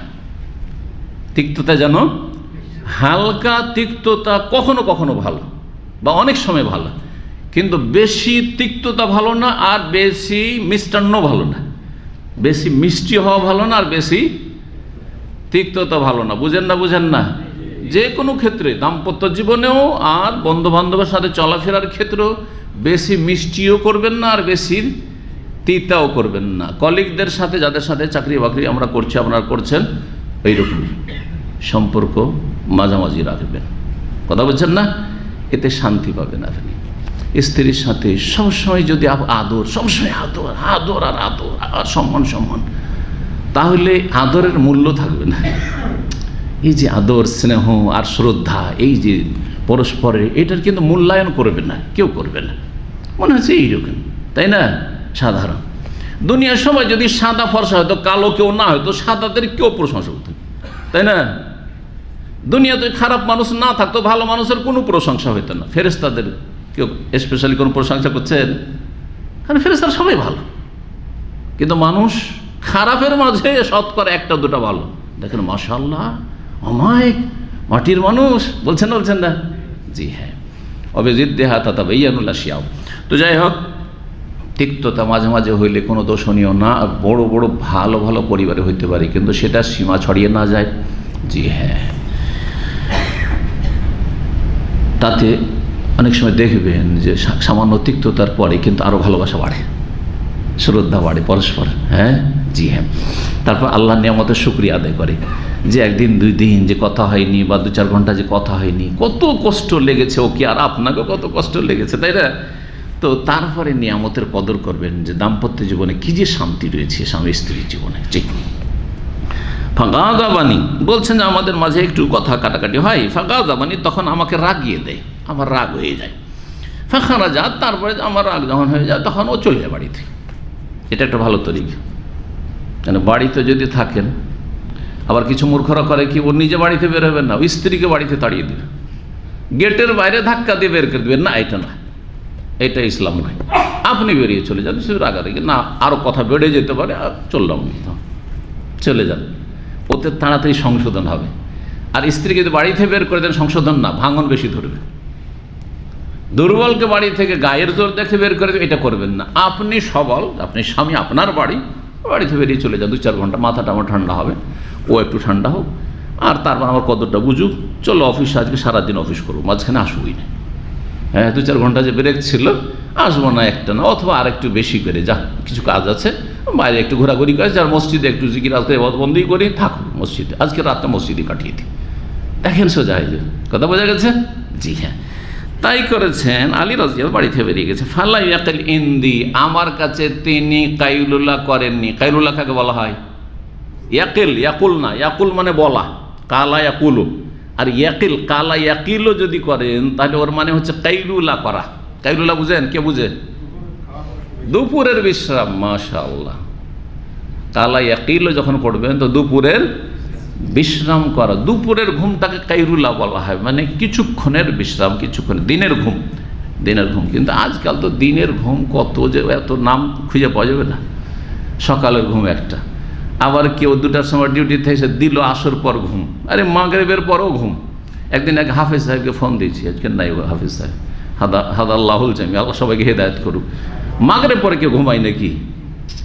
এটা একেবারে পছন্দ নেই। কারণ মাগরিব আর এশার মাঝখানে সৌদি আরবের টাইম মাত্র টোটাল কত?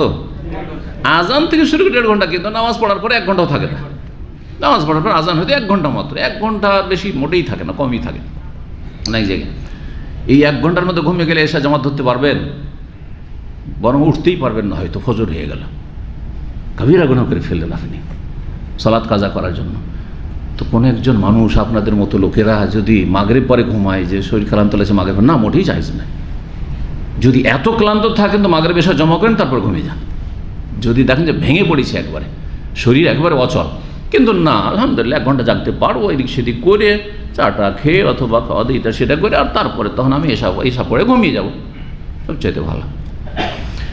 তো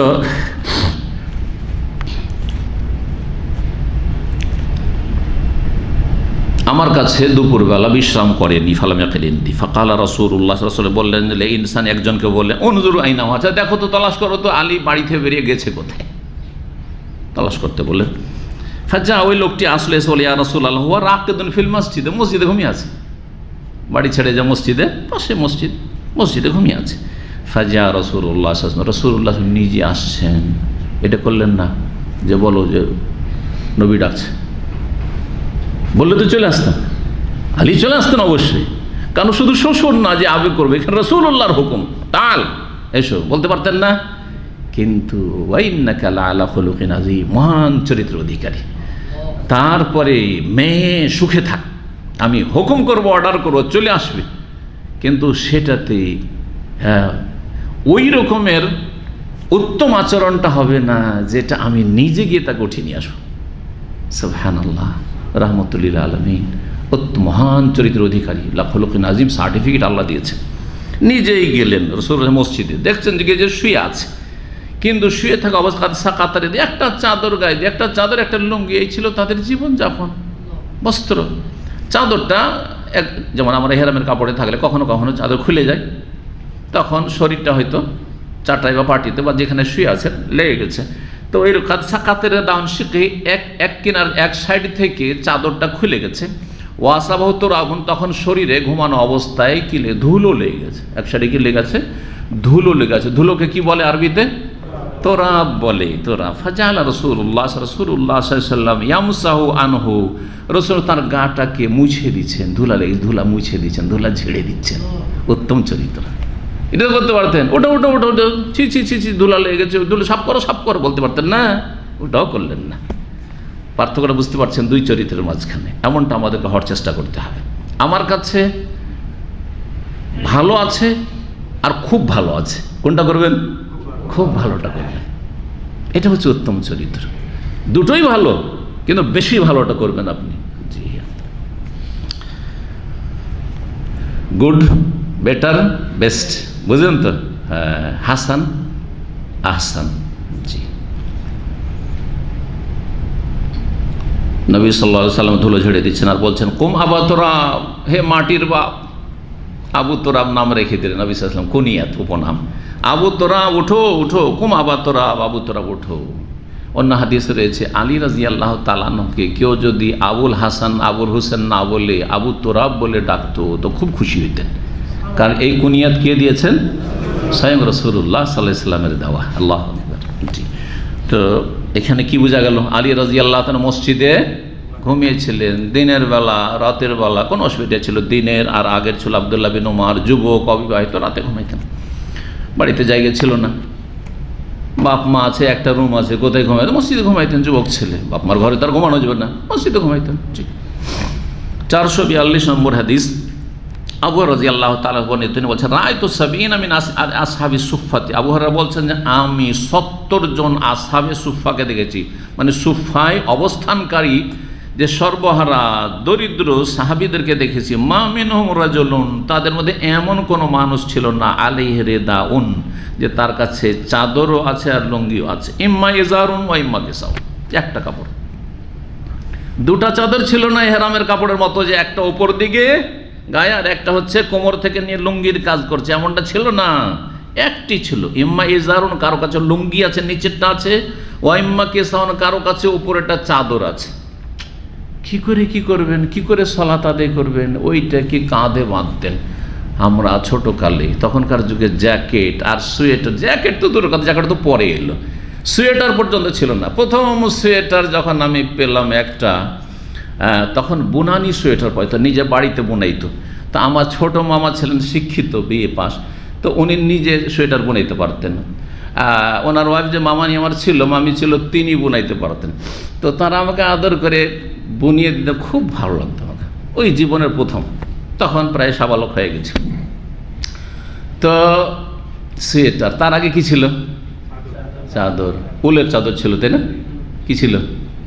সুতির চাদর, সুতির চাদর ছিল, সুতির চাদর। ঠান্ডার দিনে কন কন করে থরথর করে কেঁপেছি, আর আগুনের কাছে সকালবেলা বসতে হবে, না হলে থাকা যায় না।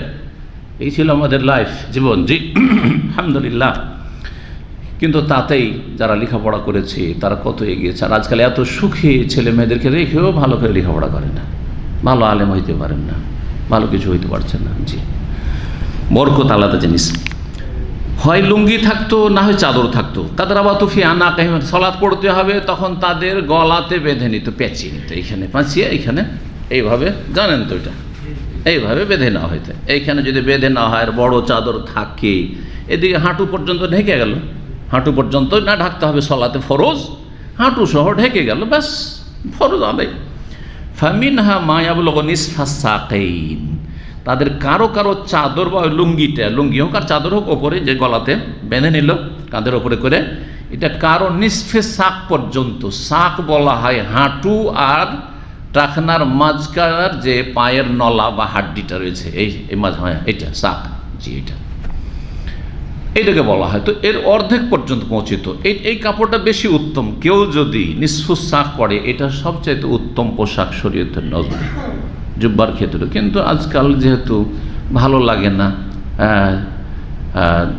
দৃষ্টি, যেটাকে বলা হচ্ছে দৃষ্টিকটু মানুষ মনে করছে, যার ফলে আস্তে আস্তে নামানো জায়েজ আছে। কদ্দুর পর্যন্ত জায়েজ আছে পুরুষদের জন্য? টাকনার ওপর পর্যন্ত, টাকনার ওপর পর্যন্ত, টাকনা যেন ঢেকে না যায়। টাকনা পুরো ঢেকে গেলে হারাম, টাকনা যদি ছুঁয়ে যায় হারাম নয় কিন্তু। কারণ অনেকে বাড়াবাড়ি করে, এই তোমার টাকনা ছুঁয়ে যাচ্ছে, টাকনা ছুঁয়ে গেলে হারাম নয়। টাকনার 50-50 চলে গেছে তাও হারাম নয়, কিন্তু অনুত্তম। কখন হারাম হবে? হাদিস আছে মা আসফালা মিনাল কাবাইনি, টাকনার নিচে যতটা যাবে। তাহলে টাকনা বরাবর গেলে জাহান্নামে যাবে না কিন্তু। তবে আপনি বর্ডারে চলে গেছেন, বর্ডারে কেন যাবেন? বর্ডারে একটু দূরেই থাকেন। কয়েকদিন আগে বাংলাদেশের কটা ছেলে ঘুরতে ঘুরতে বুঝেই না কিছু, কলেজ ইউনিভার্সিটিতে গিয়েছে, আর যাওয়ার পরে ও তামাশা দেখতে গেছে ইন্ডিয়ার বর্ডারে, যেতে যেতে কোথায় পিলার আছে দেখেনি, ইন্ডিয়াতে ঢুকে গেছে, উত্তরবঙ্গের দিকে ঢুকে গেছে। এই সোশ্যাল মিডিয়ায় দেখলাম। আর ঢুকে যাওয়ার পরে বিএসএফ ওরা ধরে নিয়েছে, উঠিয়ে নিয়ে চলে গেছে। তো ওই রকমই যারা হারামের কাছাকাছি চলে যায় তারা বর্ডারে চলে গেছে, আযাবের ফেরেশতা ধরে নিয়ে কোথায় চলে যাবে? জাহান্নামে চলে যাবে। কথা বুঝতে পেরেছেন? জি। কারো কারো এমন হয়তো যে নিসফে শাক পর্যন্ত যেত, টাকনা আর হাঁটুর মাঝামাঝি যেত। অমিনহা মায়াবুল কাবাইনে, কারো কারো কাপড় লম্বা চাদর বা লম্বা লুঙ্গি একবার এখান থেকে বাঁধলে, বা খাটো মানুষ বেটে মানুষ চলে যেত, টাকনা পর্যন্ত চলে যেত। ফায়াজ মাহবিয়াদে ইহি, একটা কাপড় যদি এরকম করে খোলা রাখে তো হঠাৎ করে সেজ দেয়। অনেক সময় এহরামের কাপড় দেখেছেন, এহরাম পরে থাকতে থাকতে যখন রুকুতে গেছেন, সেজ দেখেছেন ফাঁস করে এই ঘাট থেকে নেমে গেছে। ঘাট থেকে নেমে যায় তাহলে সামনের দিক খুলে যাবে না? লজ্জাস্থান খুলবে না? খুলবে না। সেই জন্য কী করতেন? ধৈর্য থাকতেন, এরকম করে হয় বেঁধে দিয়ে, আর বেঁধে দেওয়ার পরেও খুলে যেতে পারে, সামনের দিক থেকে লজ্জাস্থান হঠাৎ করে দেখা যেতে পারে। অনেকে কিন্তু উদাসীন কাপড় চোপড়ের ক্ষেত্রে, লুঙ্গি পরে ভদ্রলোক বসে থাকে, নিচে আন্ডার প্যান্টও নেই, আর এইরকম করে বসে থাকে, পা উঠিয়ে বসে দেখা দেখ তুই একজন, তাহলে বোঝা যাবে। হ্যাঁ জুব্বা হলো, জুব্বা তো অনেকে বসে এইরকম করে যদি বসে থাকে আর জুব্বা থাকে তো কি দেখা যাবে? হ্যাঁ চিন্তা করেন, আভ্যন্তরীণ সব কিছু দোকানপাট সব খুলে যাবে, ঠিক না? ভিতরের দোকানপাট যেটা আপনার জন্য খাস বা আপনার বিবির জন্য খাস, তো আপনি সবার জন্য আম করে দিচ্ছেন। অনেকে লুঙ্গি পরে নাউজুবিল্লাহ বসে থাকে, আর ভিতরে কিছু থাকে না। অনেকে জুব্বা পরে কিন্তু হাফ প্যান্ট, যদিও আমাদের লোকের আলহামদুলিল্লাহ ফুল পায়জামা পরতে অভ্যস্ত। তো হাফ প্যান্ট থাকলেও লজ্জাস্থান যেটা গালিজ, আওরাতে গালিজা হারাম, সেটা খুলবে না, কিন্তু তারপরও রান যদিও প্রয়োজনে যায় যে, কিন্তু যখন তো এইভাবে খুলবে না। যাই হোক, কি করতেন সাহাবাই কেরামগণ এরকম আসাফে সুফার লোকেরা? ফায়েজ মহবিয়াদি, কাপড়টাকে ধরে রাখতেন নিজের হাতে, কারাহিয়াত আন্তরা আওরাত, যাতে করে বেপর্দা না হয়ে যায়। আওরা মানে আবৃত করার স্থান, ঢেকে রাখার অঙ্গগুলি, লজ্জা স্থান খুলে না যায়, লজ্জা স্থান কেউ দেখতে না পায়। আন্তরা আওরাত 59 নম্বর অধ্যায়, বাবুস সালাত ইজা কাদিমান সাফার। এই অধ্যায় হচ্ছে সালাত আদায় করা যখন কোনো মানুষ সফর থেকে বাড়ি ফিরে আসবে। সফর থেকে বাড়ি ফিরে আসলে সুন্নত হচ্ছে কি? 2 রাকাত সালাত পড়া। নবী সাল্লাল্লাহু আলাইহি ওয়াসাল্লাম প্রথম মসজিদে যেন এই সালাতটা তো ফরজ না, সুন্নত, কিন্তু মসজিদে পড়তেন। অথচ হাদিসে আছে যে ফরজ ছাড়া বাকি সমস্ত সালাত কোথায় পড়া উত্তম? কোথায় পড়া উত্তম? হ্যাঁ, বাড়িতে পড়া উত্তম। তো এই সালাত আবার নবী সাল্লাল্লাহু আলাইহি ওয়াসাল্লাম মসজিদে কেন পড়তেন? অনুত্তম কাজ করতেন? কে এর উত্তর দিতে পারে?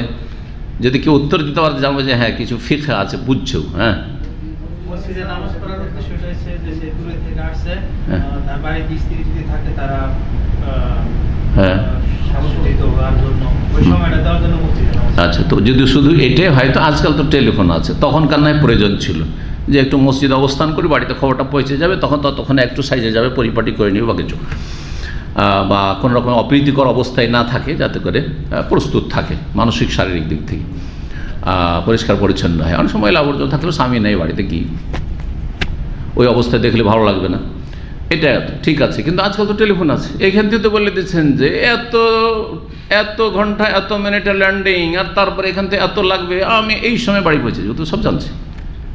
তাহলে বাড়িতে গিয়ে এই সুন্নাতটা পড়বেন নাকি? আর একটা রহস্য আছে, ওইটার জন্যই মসজিদে পড়া হয়েছে। সেটা হাসান, আপনি সফরে ছিলেন, সফরে থেকে স্বাভাবিক আসলে মানুষ দেখা সাক্ষাতের জন্য ভিড়ভাড় করে, বিশেষ করে বিশিষ্ট ব্যক্তি। আমরা বাড়িতে গেলে, আমরা তো কোনো বিশিষ্ট নাই, তারপরও বাড়িতে গেলে সুবহানাল্লাহ মেহমান ছোটানি হয় না। যদি জানতে পারে খবর আছে, পেরেশান করেন, সকাল বিকাল সবসময় লেগে আছে, আসছে যাচ্ছে, আনাকুম জানাকুম, লোক একদল আসছে একদল যাচ্ছে, একদল আসছে যাচ্ছে সারাদিন। আর আমাদের দেশে তো চা বিস্কিট না দিলে কমপক্ষে তো কাজ হবে না, ওইটা তো করতে হবে। আর যদি আরও স্পেশাল হয় তো আরও কিছু দিতে হবে। আর খাবারের সময় হলে তো খবরই আছে, খাবারের সময় হলে তো খবরই আছে। তো যাই হোক, আল্লাহ তৌফিক দান করুন। তো কথা হচ্ছে নবী সাল্লাল্লাহু আলাইহি সাল্লাম এসে প্রথম মসজিদ আসতেন, যাতে করে সাহাবায়ে কেরামগণ সবাই দেখা সাক্ষাতের জন্য ছুটে আসবেন, সালাম দোয়া করার জন্য। সালামটা এখানে হয়ে যায়, সালাম কালাম দেখা সাক্ষাৎ হয়ে গেল, গ্রামবাসীর সাথে, মদিনাবাসীর সাথে, সাথী সঙ্গীদের সাথে, তারপরে বাড়িতে ফিরে ঢুকলাম। এমন যে বাড়িতে ঢুকেছে, যেমনটা হয়ে থাকে, যারা সরাসরি বাড়িতে ঢুকেছেন, বিবির সাথে কথা বলা শুরু করেছেন, ওর সাথে সালাম দেওয়ার, এইদিকে বাইরে থেকে এসে বলছে, ছেলে বলছে বা ভাই বলছে যে ভাই ওই যে বাইরে এক লোক দাঁড়িয়ে আছে, ডাকছে। মেজাজটা খারাপ হবে না? হবে না? হবে না? 2 বছর পরে স্ত্রীর সাথে দেখা করতে আসে, সাথে এসে হাজির একবারে। না, গ্রামবাসীকে আগে সুযোগ দিয়ে দেয়, ওখানে দেখা সাক্ষাৎ হয়ে গেলো, 5 মিনিট 10 মিনিট সালাম দোয়া মাসসালামত, পরে আপনাদের সাথে কথা হবে, হয়ে গেল। আর কেউ বিরক্ত করতে বাড়িতে আসবে না। সালাতও পড়া হইল, আর তার সাথে গ্রামবাসীর সাথে বা শহরের আশেপাশের মহল্লার লোকের সাথে দেখা সাক্ষাৎ হয়ে গেল। ঠিক সফর থেকে সে 2 রাকাত সালাত পড়া। তারপরে সালাতে বরকত রয়েছে, রহমত রয়েছে। সালাতে কি রয়েছে? রহমত, বরকত রয়েছে। আপনি সালাত পড়ে যে কোনো কাজ শুরু করলেন, বাড়িতে ঢুকলেন, পারিবারিক শান্তি, জি, পারিবারিক শান্তি, মানসিক শান্তি, শারীরিক শান্তি, আল্লাহ রহমত বরকত নাজিল হবে আপনার জীবন, আপনার পরিবারের জীবন ইত্যাদি বহু মুখী উপকারিতা রয়েছে। ওয়াকালা কাব বিন মালিক রাদিয়াল্লাহু তাআলা প্রখ্যাত সাহাবী, তাবুকের যুদ্ধে 3 জন বিশিষ্ট সাহাবী পিছিয়ে যাবজাচি করে পিছিয়ে থেকে গেছিলেন, তারা সত্যিকারের সাহাবী ছিলেন। আর বাকি অনেকে পিছিয়ে ছিলেন যারা সব মুনাফিক ছিল, যারা সব কি ছিল? মুনাফিক ছিল। তো মুনাফিকগুলোর কোনো বিচার আচার করা হয়নি, কারণ মুনাফিকদের বিচার করলে আবার কি হবে? বিভ্রান্তি ছড়াবে। হ্যাঁ, সেই জন্য যারা ভালো মানুষ তাদেরই অনেক সময় শাসন করা হয়, পরকে শাসন করা হয় না। যাকে শাসন করবে সরকার অথবা সমাজপতি, দেখতে হবে এই শাসনে লাভ আছে না লস আছে, এটা জরুরি। কিন্তু নবী সাল্লাল্লাহু আলাইহি ওয়াসাল্লামের সিরাত থেকে জীবনের সব কিছু শিখতে, অনেক কিছু নয়, সব কিছু শিখতে হবে। অনেক বলে অনেক কিছু শেখার আছে, অনেক কিছু নয়। এটা আমার ক্ষেত্রে, অন্যর ক্ষেত্রে বলতে পারেন যে ওনার লাইফ থেকে অনেক কিছু শেখার আছে, কিন্তু নবী সাল্লাল্লাহু আলাইহি ওয়াসাল্লামের লাইফ থেকে সব কিছু শেখার আছে। বলতে শিখতে হবে কথা, নাহলে বেয়াদবি হবে, অসম্পূর্ণ কথা থেকে যাবে। সুবহানাল্লাহ, লাকাদ কানা লাকুম ফি রাসূলিল্লাহি উসওয়াতুন হাসানাহ। নবী সাল্লাল্লাহু পুরো জীবনটা উসওয়াতুন হাসানাহ, উত্তম আদর্শ। নবী সাল্লাল্লাহু আলাইহি ওয়াসাল্লাম যারা চরম অপরাধী, মা আয়েশার উপর তহমত দিয়েছে, এত বড় মুনাফিক, এই মুনাফিক আব্দুল্লাহ বিন উবাই, তারও দণ্ডবিধি কায়েম করেননি, ছেড়ে দিয়েছেন, দুনিয়ার শাস্তি দেননি। কিন্তু সাহাবী যারা, ওদের কথায় হতে পারে হয়েছে, ওরাও চর্চা করেছে। হ্যাঁ, মিস্তাহ, হাসান বিন সাবিত, হামনা রাদিয়াল্লাহু তাআলা আনহু আজমাইন, তাদের ওপর তহমতের, মিথ্যা অপবাদের দণ্ড কায়েম করেছেন। রহস্য, জি হ্যাঁ, জি।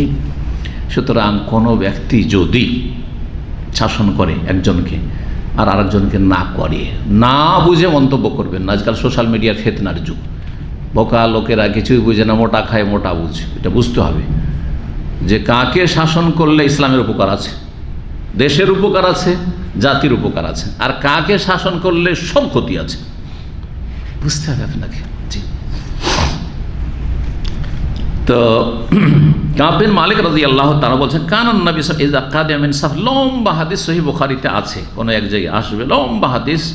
তিনি যাবো-যাচি করে এই চলে যাব, ছাদ ধরে নেব, যেতে পারলেন না। আর তারপরে যা ঘটলো, 50 দিন ধরে বয়কট থাকলো, আর কথাবার্তা কেউ না। তারপরে তার তওবা কবুল হলো, কোরআনে আল্লাহ আয়াত নাযিল করলেন, ওয়া আলাস সালাসাতিল্লাযিনা খুল্লিফু, ওই 3 জনের কথা বিশেষভাবে, যারা পিছনে থেকে গেছিল বা যাদেরকে পিছনে রেখে দেওয়া হয়েছিল, আল্লাহ তারা পিছনে থেকে গেছিল, এই কথা খুল্লিফু বলা হয়েছে। জি। তো আল্লাহ রাব্বুল আলামিন তাদের তওবা কবুল করেছেন। তো তিনি বর্ণনাকারী, তার একটা অংশ, নবী সাল্লাল্লাহু আলাইহি ওয়াসাল্লাম যখনই সফর থেকে আসতেন, বাদাবিল মসজিদে, মসজিদ দিয়ে শুরু করতেন, ফাসাল্লা ফিহে, সেখানে সালাত আদায় করতেন, 2 রাকাত সালাত, অন্য রিওয়ায়াতে রয়েছে 2 রাকাত সালাত আদায় করতেন। এই হাদিস কিতাবুল মাগাজিতে বিস্তারিত রয়েছে। কিতাবুল মাগাজি সহিহ বুখারীতে আসবে, অনেক পরে আসবে। কিতাবুল মাগাজি যেটা ভারত পাকিস্তানে ছাপা 2 খণ্ডে, মোটা মোটা সহিহ বুখারী, তার 2য় খণ্ডের 1ম অধ্যায় বা পর্ব। 443 নম্বর হাদিস, জাবের বিন আব্দুল্লাহ রাদিয়াল্লাহু তাআলা আনহুমাতে বর্ণিত, তিনি বলেন, আতাইতুন নবী সাল্লাল্লাহু আলাইহি ওয়াসাল্লাম, আমি নবীর কাছে আসলাম, ওয়া হুয়া ফিল মসজিদ, তখন তিনি মসজিদে ছিলেন, সফর থেকে এসেছেন, আসার পরে মসজিদে গিয়েছেন সালাত আদায়ের জন্য, আর লোকজন দেখা সাক্ষাৎ করতে আসছে, মসজিদে ছিলেন নবী সাল্লাল্লাহু আলাইহি ওয়াসাল্লাম। কালা, তখন সময়টা ছিল দোহান, চাস্তের সময়, পূর্বাহ্ন, সকাল এবং দুপুরের মাঝামাঝি সময়, এটাকে দোহা বলা হয়। অদ্দোহা ওয়াল লাইলি ইযা সাজা, জি, দোহা। তাআলা ফাকাল, বলে সাল্লি রাকাতাইন, নবী সাল্লাল্লাহু আলাইহি ওয়াসাল্লাম বললেন, যখন জাবেরকে দেখলেন যে মসজিদে ঢুকেছে, মসজিদে আমি বসে আছেন, নবী সাল্লাল্লাহু আলাইহি ওয়াসাল্লাম 2 রাকাত পড়ে, তুমি আসলে পড়ো। তাহিয়াতুল মসজিদে হইল, তাহিয়াতুল মসজিদ, আর সফর থেকে আসলে সফরের সালাত হলো। কেউ যদি সফর থেকে আসে তো তাহিয়াতুল মসজিদে হয়ে গেল। এক গলিতে 2 শিকার 3 শিকার হইতে পারে, উজু করে এসেছেন, সফর থেকে এসেছেন, আর মসজিদে ঢুকছেন, তাহলে এক গলিতে 3 শিকার, জি, হতে পারে। জয় নয় যে 2 2 2 6 পড়তে হবে, না না না, এরকম কোনো প্রমাণ নেই, 2 যথেষ্ট। জি। তো নবী সাল্লাল্লাহু আলাইহি ওয়াসাল্লাম কাছে আসলাম, মসজিদে ছিলেন তিনি চাস্তের সময়। ফাকালা সাল্লি রাকাতাইন, 2 রাকাত সালাত আদায় করো। ওয়া কানা লি আলাইহি দাইনুন, নবী সাল্লাল্লাহু আলাইহি ওয়াসাল্লামের কাছে আমার পাওনা ছিল। দাইন মানে ঋণ, পাওনা ছিল মানে আমি পেতাম। তাহলে বোঝা গেল যে বড় ব্যক্তিও কারো কাছ থেকে ধার নিতে পারে, ধার নেওয়া দেওয়া শরীয়ত সম্মত, শরীয়ত সম্মত। ধার রাখা জায়েজ, যদি মানুষের হায়াত মতের বিশ্বাস নেই, কিন্তু ধার রাখা জায়েজ। কিন্তু ধারের ক্ষেত্রে শরীয়তে যেটি বিধান, সেটা হচ্ছে যে ব্যবস্থা থাকতে হবে, ব্যবস্থা থাকতে হবে যে আমি দিয়ে দিতে পারবো, দেওয়ার মতো আমার কাছে আছে। আর টাইম, সময় বেঁধে নিতে হবে, ইলা আজালি মুসাম্মা, আল্লাহ বলেছেন দাইনের আয়াতে, আয়াতুল মুদায়না, যারা সূরা বাকারা সবচেয়ে বড় আয়াত কোরআনে কারিমে, তাতে হ্যাঁ একটা সময় নির্ধারণ করে নিতে হবে। কারণ যে ধার দিচ্ছে ভাবছে 1 মাসে দিয়ে দিবে, আর যে ধার নিচ্ছে মনে করছে ও শাইখের কাছে ধার নিয়েছি, জীবনে তো চাইবো না, আর সুতরাং আমি দিব না, সহজে দিব, 10 বছর পর দিব। 10 বছর পরে 3 গুণ হয়ে গেছে, কথা বোঝা গেছে না? এই যে রিয়ালের দাম বাংলাদেশি টাকার এখন কত? 24, 25 পার হয়ে গেল, মাশাআল্লাহ। তো 25, 10 বছর পরে দেখা যাবে যে 50 না, 5 বছর পরে ডবল হয়। ভারত বাংলাদেশের কারেন্সি কমে বা জিনিসপত্রের দাম অথবা ভাড়াও 5 বছর ডবল হয়। কারণ ব্যাংকে যে 5 বছর ডবল দেয় ওইটাই হয়, ওর বেশি হয় না। ব্যাংকে ওর বেশি দেয় না, কিন্তু ওরাও খুব চালাক, দুনিয়া স্টাডি করে, ওরা ইকোনমি ভালো বোঝে, তারা অর্থনীতি ভালো বোঝে। 5 বছর ডবল, তার মানে 10 বছর পরে আপনাকে ধার দেওয়া হয়েছে 50,000, ওইটার মূল্য হয়ে গেছে কত? 1.5 লক্ষ থেকে 2 লক্ষ। বুঝতে পারছেন? আর তখন আবার 50,000 ধরিয়ে দিয়েছেন 10 বছর পরে। মানবতা আছে? হ্যাঁ, আপনার সাথে যদি এই আচরণটা করা হইতো তো কেমন হইতো? কেন এরকম কাজ করবেন আপনি? তো সময় বেঁধে নেবেন। সে যদি বেঁধে দেয় প্রথম থেকে অসুবিধা নেই, 10 বছর থাক তোমার কাছে, আমার আল্লাহ অভাব দেয়নি, মাফি মুশকিল, তাহলে অসুবিধা নেই। নাহলে ও তো ভেবে বসে আছে, দিয়ে দিবে তাড়াতাড়ি, 1 মাস 2 মাসে দিয়ে দিবে। জি, এক লোক আমার কাছ থেকে ধার নিয়েছিল 1 সপ্তাহ বলে, 3 বছরও দেয়নি। আর তারপরে দাম্মাম এই লেডিস মার্কেটে থাকতো, চলে গেল ও বোরখার দোকানওয়ালা, এসে বলেছে জানতাম না, করতে পারলাম না, বেশি টাকা ছিল না, আলহামদুলিল্লাহ 300 ছিল। তখন কিন্তু টাকা পয়সা ধার দিতাম আমি খুব মানে চালাকির সাথে, যে এতটা ধার দেবো যে না দিলে আমার তেমন অসুবিধা নেই, 500-র বেশি দিতাম না। কিন্তু 500-র বেশি দিয়েই আমি ভুল করেছি, অনেক লোককে 500-র বেশি, 1000-এর বেশি দিয়ে আমি কিন্তু ভুল করেছি বলছি। আর বাকি যাদেরকে ওই রকম 200-300 দিয়েছি, দিল না দিল অসুবিধা নেই, ফিসাবিলিল্লাহ, 300-500 টাকাতে যায় আসে না, কষ্ট তেমন লাগবে না। কথা বোঝা গেছে? তো এই ঘটনা শুধু বলছি, অনেকে এরকম অঘটন ঘটিয়েছে। তো এইখানে দামের কথা বলছি, সেই লোক খুবই অসহায়, কফিল একেবারে, 300 টাকার জন্য কঠিন অবস্থা। তো যাই হোক, 3 বছর 4 বছর হয়ে গেছে, আলহাসা চলে গেছে, টেলিফোন করলে টেলিফোন উঠায় না, আমার টেলিফোন উঠায় না, আশ্চর্য হয়ে যাবে। 15 বছর আগের ঘটনা বলছি এটা, কিন্তু পুরানোটা বলছি, নতুনগুলো বলবো না। তা তারপরে কথায় ওখানকার আলহাসার শেখদের সাথে কথা হয়, তখন শেখদের সাথে গল্প করলাম যে ভাই, আলহাসাতে একটা ছেলে আছে, ও 300 টাকা বলেছিল যে না, ও 1 সপ্তাহ না, বৃহস্পতিবার বুধবারে নিয়েছে, বলছে শনিবারে দিয়ে যাবো, শনিবারে সেন্টারে দিয়ে যাবো। 3 দিনের জন্য নিয়েছিল, 3 বছর পার হয়ে গেছে। তখন ওখানকার দায়ী বললেন যে আপনার পয়সা নিয়েছে, আপনার পয়সা, আচ্ছা ঠিক আছে, জাজাকাল্লাহ খায়ের। তো বলছে যে আচ্ছা ঠিক আছে, আমি কালকেই তার কাছে যাব ওর দোকানে, আর যাওয়ার পরে আমি সেন্টারের গাড়ি নিয়ে যাব। আর বলছে এই সেন্টারের গাড়ি নিয়ে এসছি আমি, তুমি শেখ মতিউর টাকা নিয়ে এসছো, তুমি টাকা আমাকে সেন্টারে দিয়ে যাবে, আর না হলে খবর আছে 3 দিনের মধ্যে তুমি দিয়ে যাবে। এই ওয়ার্নিং দিয়ে চলে এসছে। ও তো ভিতর কাঁপছে যে কী হয়েছে, যে অফিস টু অফিস যোগাযোগ হয়ে গেছে মনে হয়। তারপরে ইসলামিক সেন্টার আল্লাহর সাথে টাকা জমা করে গেছে। 3 দিন পর আমাকে ওই ভাই ফোন দিয়েছে, জাজাকাল্লাহ খায়ের, যে শেখ আপনার টাকা মজুদ, কীভাবে পাঠাবো? আমি বললাম 3 বছর যখন রাখতে পেরেছি, আপনার কাছে 2-3 বছর থাক, অসুবিধা নেই, থাক আপনার কাছে। কোনো লোক পেলে আমি বলবো, আর না হলে থাক, আমি যখন নিব আপনার কাছে চলে এসছে, খালাস। জাজাকাল্লাহ খায়ের, 1 সপ্তাহের মধ্যে কাউকে পেয়েছিল, টাকাটা আমাকে পৌঁছে দিয়েছিল। আর এক লোক, আশ্চর্য দুঃখের ঘটনা, আর এক লোক আবার ইসলামী দলের সংগঠন করা লোক, ইসলামী দল করা লোক, রাজনৈতিক ইসলামী দল করার লোক। ছেলেটা সেন্টারে আসতো, আর এসে ওদের তো আবার তফসির, সবাই মুফাসসির ওদের, জানেন তো, কারণ মাওলানা মওদুদী জেনারেল লাইন পড়ে, যেহেতু মুফাসসির, তো এরাও সব কিন্তু মুফাসসির, সবাই তফসির করে। এই জন্য ওই জামাতে সবাই ভিড়ে, যে ইসলামী সেন্টার এসে তো তফসির করতে দেবে না, আর এই দল করলে তো সবাই মুফাসসির, তাই না, তফসির করে। তো এখানে তাদের অফিস ছিল, ওখানে সব ওই পোলাপানরা সবকে ডাকতে বুঝে সব তফসির করবে, ছোটো ছোটো সূরাকে, সূরা আসর, সূরা নাস, ফালাকা তফসির করছে। তো একদিন দেখি যে অডিওর যুগ ছিল তখন, 2005 সালে অডিওর যুগে অডিও কিনছে, তো সূরা আসরে তফসির খুঁজছে। লাইব্রেরিতে উঠে নেমেছে, কী ব্যাপার, চিন্তাম একটু, লেমোজিন চালায়। তো কী ব্যাপার, বলছে যে সূরা আসরের তফসির খুঁজছি। কী করবেন সূরা আসরের তফসির? বলছে আমার দার্স আছে ওইখানে আমাদের। বলছে মাশাআল্লাহ, আমি তো শুনেছিলাম, বাস্তবেই তো দেখলাম এখন। তো এটা করে ওরা, সবাই তফসির করে ওদের। যাই হোক, সেই ব্যক্তি পরিচিত, এবার বলে যে শেখ আমার ওই যে ডেলি টাকা দিতে হয় লেমোজিনে, এই 500 টাকা যদি না দিই তো আমার লেমোজিন কেড়ে নেবে, তাহলে বেচারা রুজিটা চলে যাবে, লেমোজিন কেড়ে না মানে বেচারা কর্মহীন হয়ে যাবে। 500 টাকা দিয়ে দিলাম, 2-4 বছর হয়ে যাচ্ছে, দিচ্ছে না, লেমোজিন চালায়, উঠতেই না, ঘোরাঘুরি করে। একদিন আমাকে এক আর্মি অফিসার, সুবহানাল্লাহ, আর্মি অফিসার আমাকে নিয়ে গেছে ওই দিকে আর্মি ক্যান্টনমেন্ট আমার বক্তব্যের জন্য। একটা জায়গা আছে রাসুলগার, সম্ভবত জায়গাটার নাম জানেন না? রাসুলগার, মাশাআল্লাহ, ওই জোবাইল ঢুকার আগে, রাসুলগার জোবাইলের আগে ওখানে করে বক্তব্যে নিয়ে যায়, দিয়ে যায় আর্মি। বেশ ভিতরে কয়েকজন বাংলাদেশি মসজিদ আছে, বক্তব্য করে আসি দুপুরবেলা। আমাকে আবার দামাম রাখতে এসছে, সামনে ওর লেমোজিন চলছে। মনে মনে একবার হইলো যে কয়েক বছর হতে টাকাটা দেয় না, আমি কি আর্মিকে বলবো এখনই ধরে 2 টাকাটা আমার আদায় করে দিবে। পরে চিন্তা করলাম যে আমি জীবনে এরকম আচরণ করিনি, আর এটা করব, যাক এতদিন যখন 2-4 বছর ছেড়েছি, যাক দেখি কখন আল্লাহ দেয়। সুবহানাল্লাহ, আমি সবর করে নিলাম, অথচ তখনই তার কাছ থেকে আদায় করতে পারতাম। তার কিছুদিন পরে কি যে হয়েছে, আল্লাহ তার অন্তর ফিরিয়েছে, কলবকে হেদায়েত করেছে, আমাকে সে টাকাটা সেন্টারে দিয়ে গেছে। বুঝলেন? এগুলো অভিজ্ঞতার কথা বলছি। মানুষকে ধার দেওয়াটাও আজকাল অপরাধ, আল্লাহ হেফাজত করুক। জি, তো কি বলছিলাম? হ্যাঁ, নবী সাল্লাল্লাহু আলাইহি ওয়াসাল্লাম ধার নিয়েছেন, কিন্তু ধার নিলে আদব কায়দা ঠিক রাখতে হবে। ধার দিলেও যেমন খেয়াল রাখবেন কাকে দিচ্ছেন, আর ধার নিলে অবশ্যই জরুরি, না হলে আল্লাহ মাফ করবেন না, এরকম যদি আপনার নিয়ত খারাপ থাকে।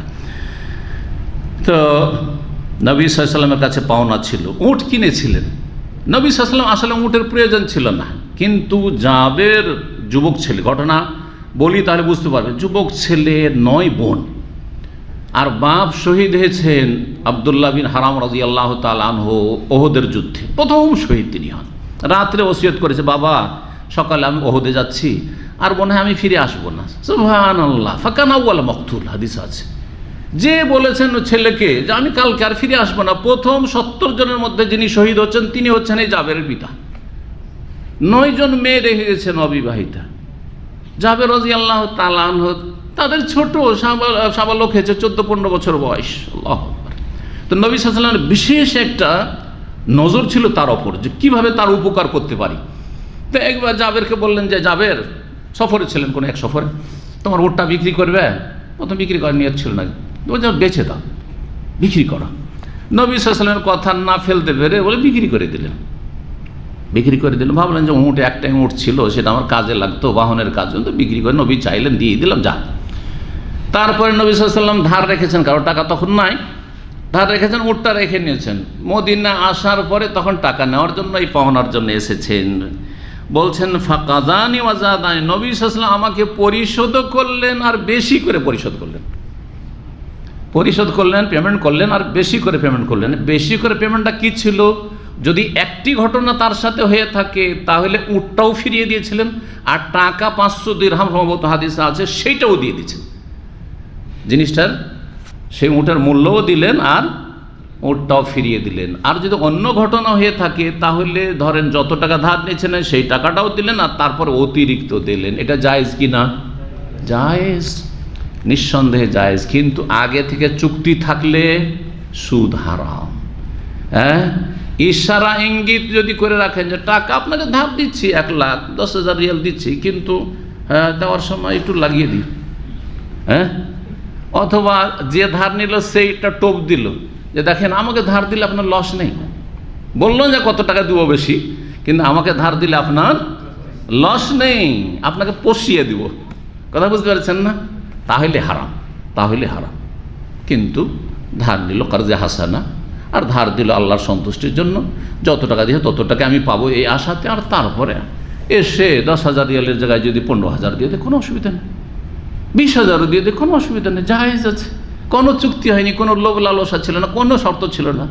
কথা বোঝা গেছে না? জি হ্যাঁ, এই মাসলায় কোনো ইখতিলাফ নেই। কয়েকটি হাদিস রয়েছে। জি, আহসানুকুম কাদান, আর একটা হাদিস রয়েছে, তোমাদের মধ্যে সবচেয়ে ভালো কারা? যারা পরিশোধ করার ক্ষেত্রে সবচেয়ে ভালো, সময়ের দিক থেকেও, পরিমাণের দিক থেকেও, নিজে গিয়ে তার বাড়িতে দিয়ে আসবে, চাইতে হবে না তাকে, আর তারপরে সময়ের আগে সময় বেঁধে দিয়েছে 6 মাস, দিয়ে দিল 3 মাসে। যে যত বেশি ভালো করে পাওনা পরিশোধ করে সে তত বেশি ভালো মানুষ, নবী সাল্লাল্লাহু আলাইহি ওয়াসাল্লাম বলেছেন। এই হাদিসটি সুবহানাল্লাহ সহিহ বুখারীতে 25 জায়গায় আছে, 25 জায়গা আছে। কত গুরুত্বপূর্ণ হাদিসটি, এবং অনেক মাসাইল এখান থেকে ইস্তেমাত হয়েছে এবং বুখারী রাহিমাহুল্লাহ যেন নিয়ে এসেছেন বারবার করে। 60 নম্বর অধ্যায় বলছে বাবুন, এই অধ্যায় হচ্ছে ইজা দাখাল মসজিদা ফালিয়ারকা রাকাত, যখনই মসজিদে প্রবেশ করে যে কোনো মানুষ বসতে চাইলে 2 রাকাত সালাত আদায় করে নিবে। এর নাম কি? এর নাম হচ্ছে তাহিয়াতুল মসজিদ। তাহিয়াতুল মসজিদ এটি হচ্ছে শুদ্ধ নাম, মসজিদ সালামি। তাহিয়া মানে হচ্ছে সালাম, মসজিদ সালামি। কিন্তু বাংলাদেশের মানুষরা একটা ভুল পরিভাষা বলে, কি বলে? দখুলুল মসজিদ। না, এই নাম এইভাবে নেই, আসলে ফিকহ কিতাবও নেই, হাদিসেও নেই। সুতরাং নামের সংশোধন করে নেওয়া উচিত। এই সালাত আদায় করা ফরজ ওয়াজিব না সুন্নাতে মুআক্কাদা না নফল? সুন্নাতে মুআক্কাদা অধিকাংশ ওলামাদের নিকটে, ইমাম আহমদ রাহিমাহুল্লাহ নিকট ওয়াজিব। ওয়াজিব তার মানে কেউ তাহিয়াতুল মসজিদ না পড়ে বসে যায় তার গুনাহগার, সে গুনাহগার, মসজিদের সাথে বেয়াদবি করলো।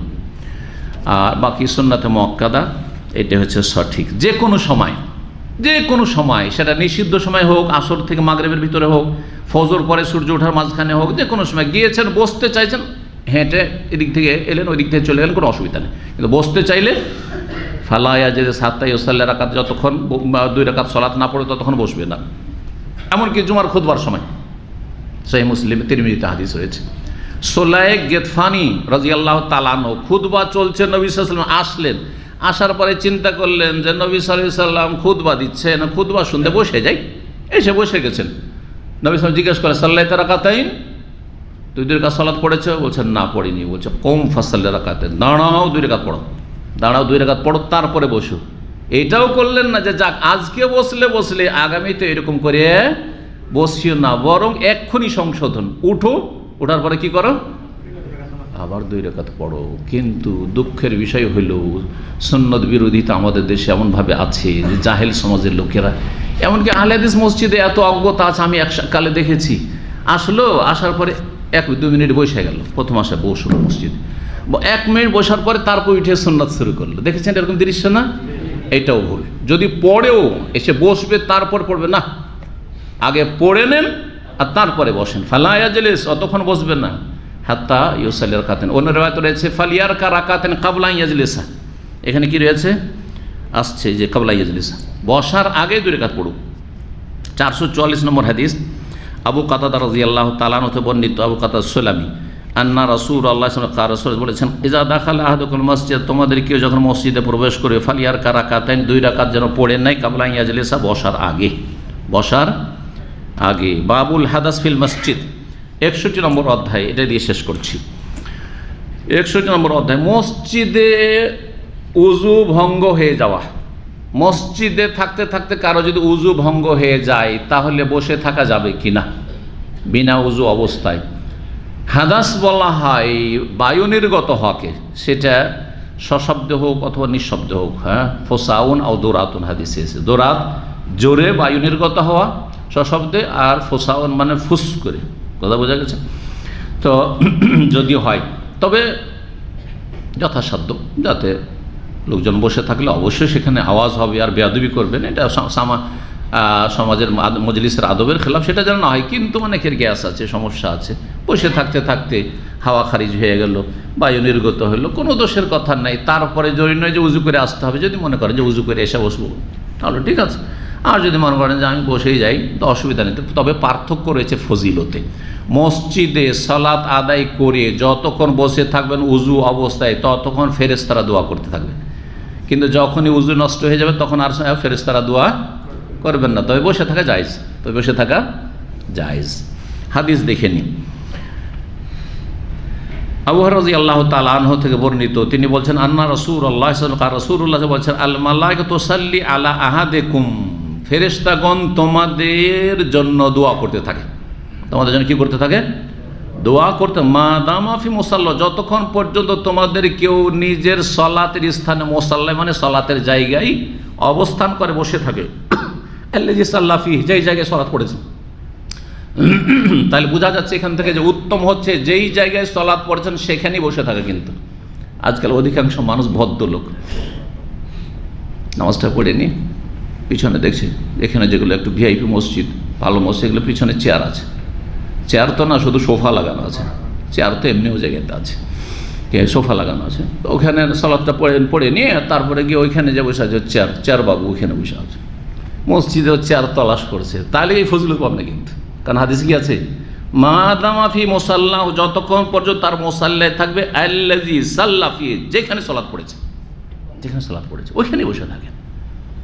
ঠিক আছে একটু হটানড়া করেন, মানে এদিক ওদিক করেন হাত পাকে, কিন্তু কথা হচ্ছে ওখানে বসেন, এটা হচ্ছে উত্তম এই ফজিলত পাওয়ার জন্য। তাহলে ফেরেশতাদের দোয়া পেতে থাকবে। ফেরেশতাদের সালাত মানে ফেরেশতাদের রহমত বরকতের মাগফিরাতের দোয়া। মা লাম ইউহদিস, কতক্ষণ ফেরেশতা দোয়া করতে থাকে, যতক্ষণ হাদাস না হবে, বেউজু না হবে, উজু ভেঙে না যাবে, যতক্ষণ উজু ভেঙে না যাবে। আর উজু ভাঙার সবচাইতে বেশি যেটা কমন কারণ সেটা হচ্ছে বায়ু নির্গত হওয়া, যদি আরও অন্যান্য কারণ রয়েছে কিন্তু বায়ু নির্গত হওয়া। সুতরাং এখান থেকে বোঝা গেল যে মসজিদে বায়ু নির্গত হলে জায়েজ। দেখেন ইমাম বুখারী ইস্তেমবাত কত সূক্ষ্ম, যে ফেরেশতারা দোয়া করবে যতক্ষণ বায়ু নির্গত না হয়েছে, তারপরে আর দোয়া করবে না। কিন্তু মসজিদে তাহলে বায়ু নির্গত হলে জায়েজ কোনো নাজায়েজ কাজ করে দিল না। ঠিক তাকুল ও ফেরেশতা কি দোয়া করতে থাকে, তাকুলুল মালাইকাতু আল্লাহ মাগফির লাহু, আল্লাহ একে মাফ করে দাও। এই লোক বসে আছে মসজিদে মুসাল্লা, আল্লাহ একে ক্ষমা করে দাও। আল্লাহুম্মা আরহামহু, এর ওপর দয়া করো রহম করো, এই দোয়া করতে থাকেন ফেরেশতাগণ। এখানে আজকের আলোচনা শেষ করছি। ও সাল্লাল্লাহু আলা নবিয়িনা মুহাম্মদ ওয়া আলা আলিহি ওয়া সাহবিহি আজমাইন।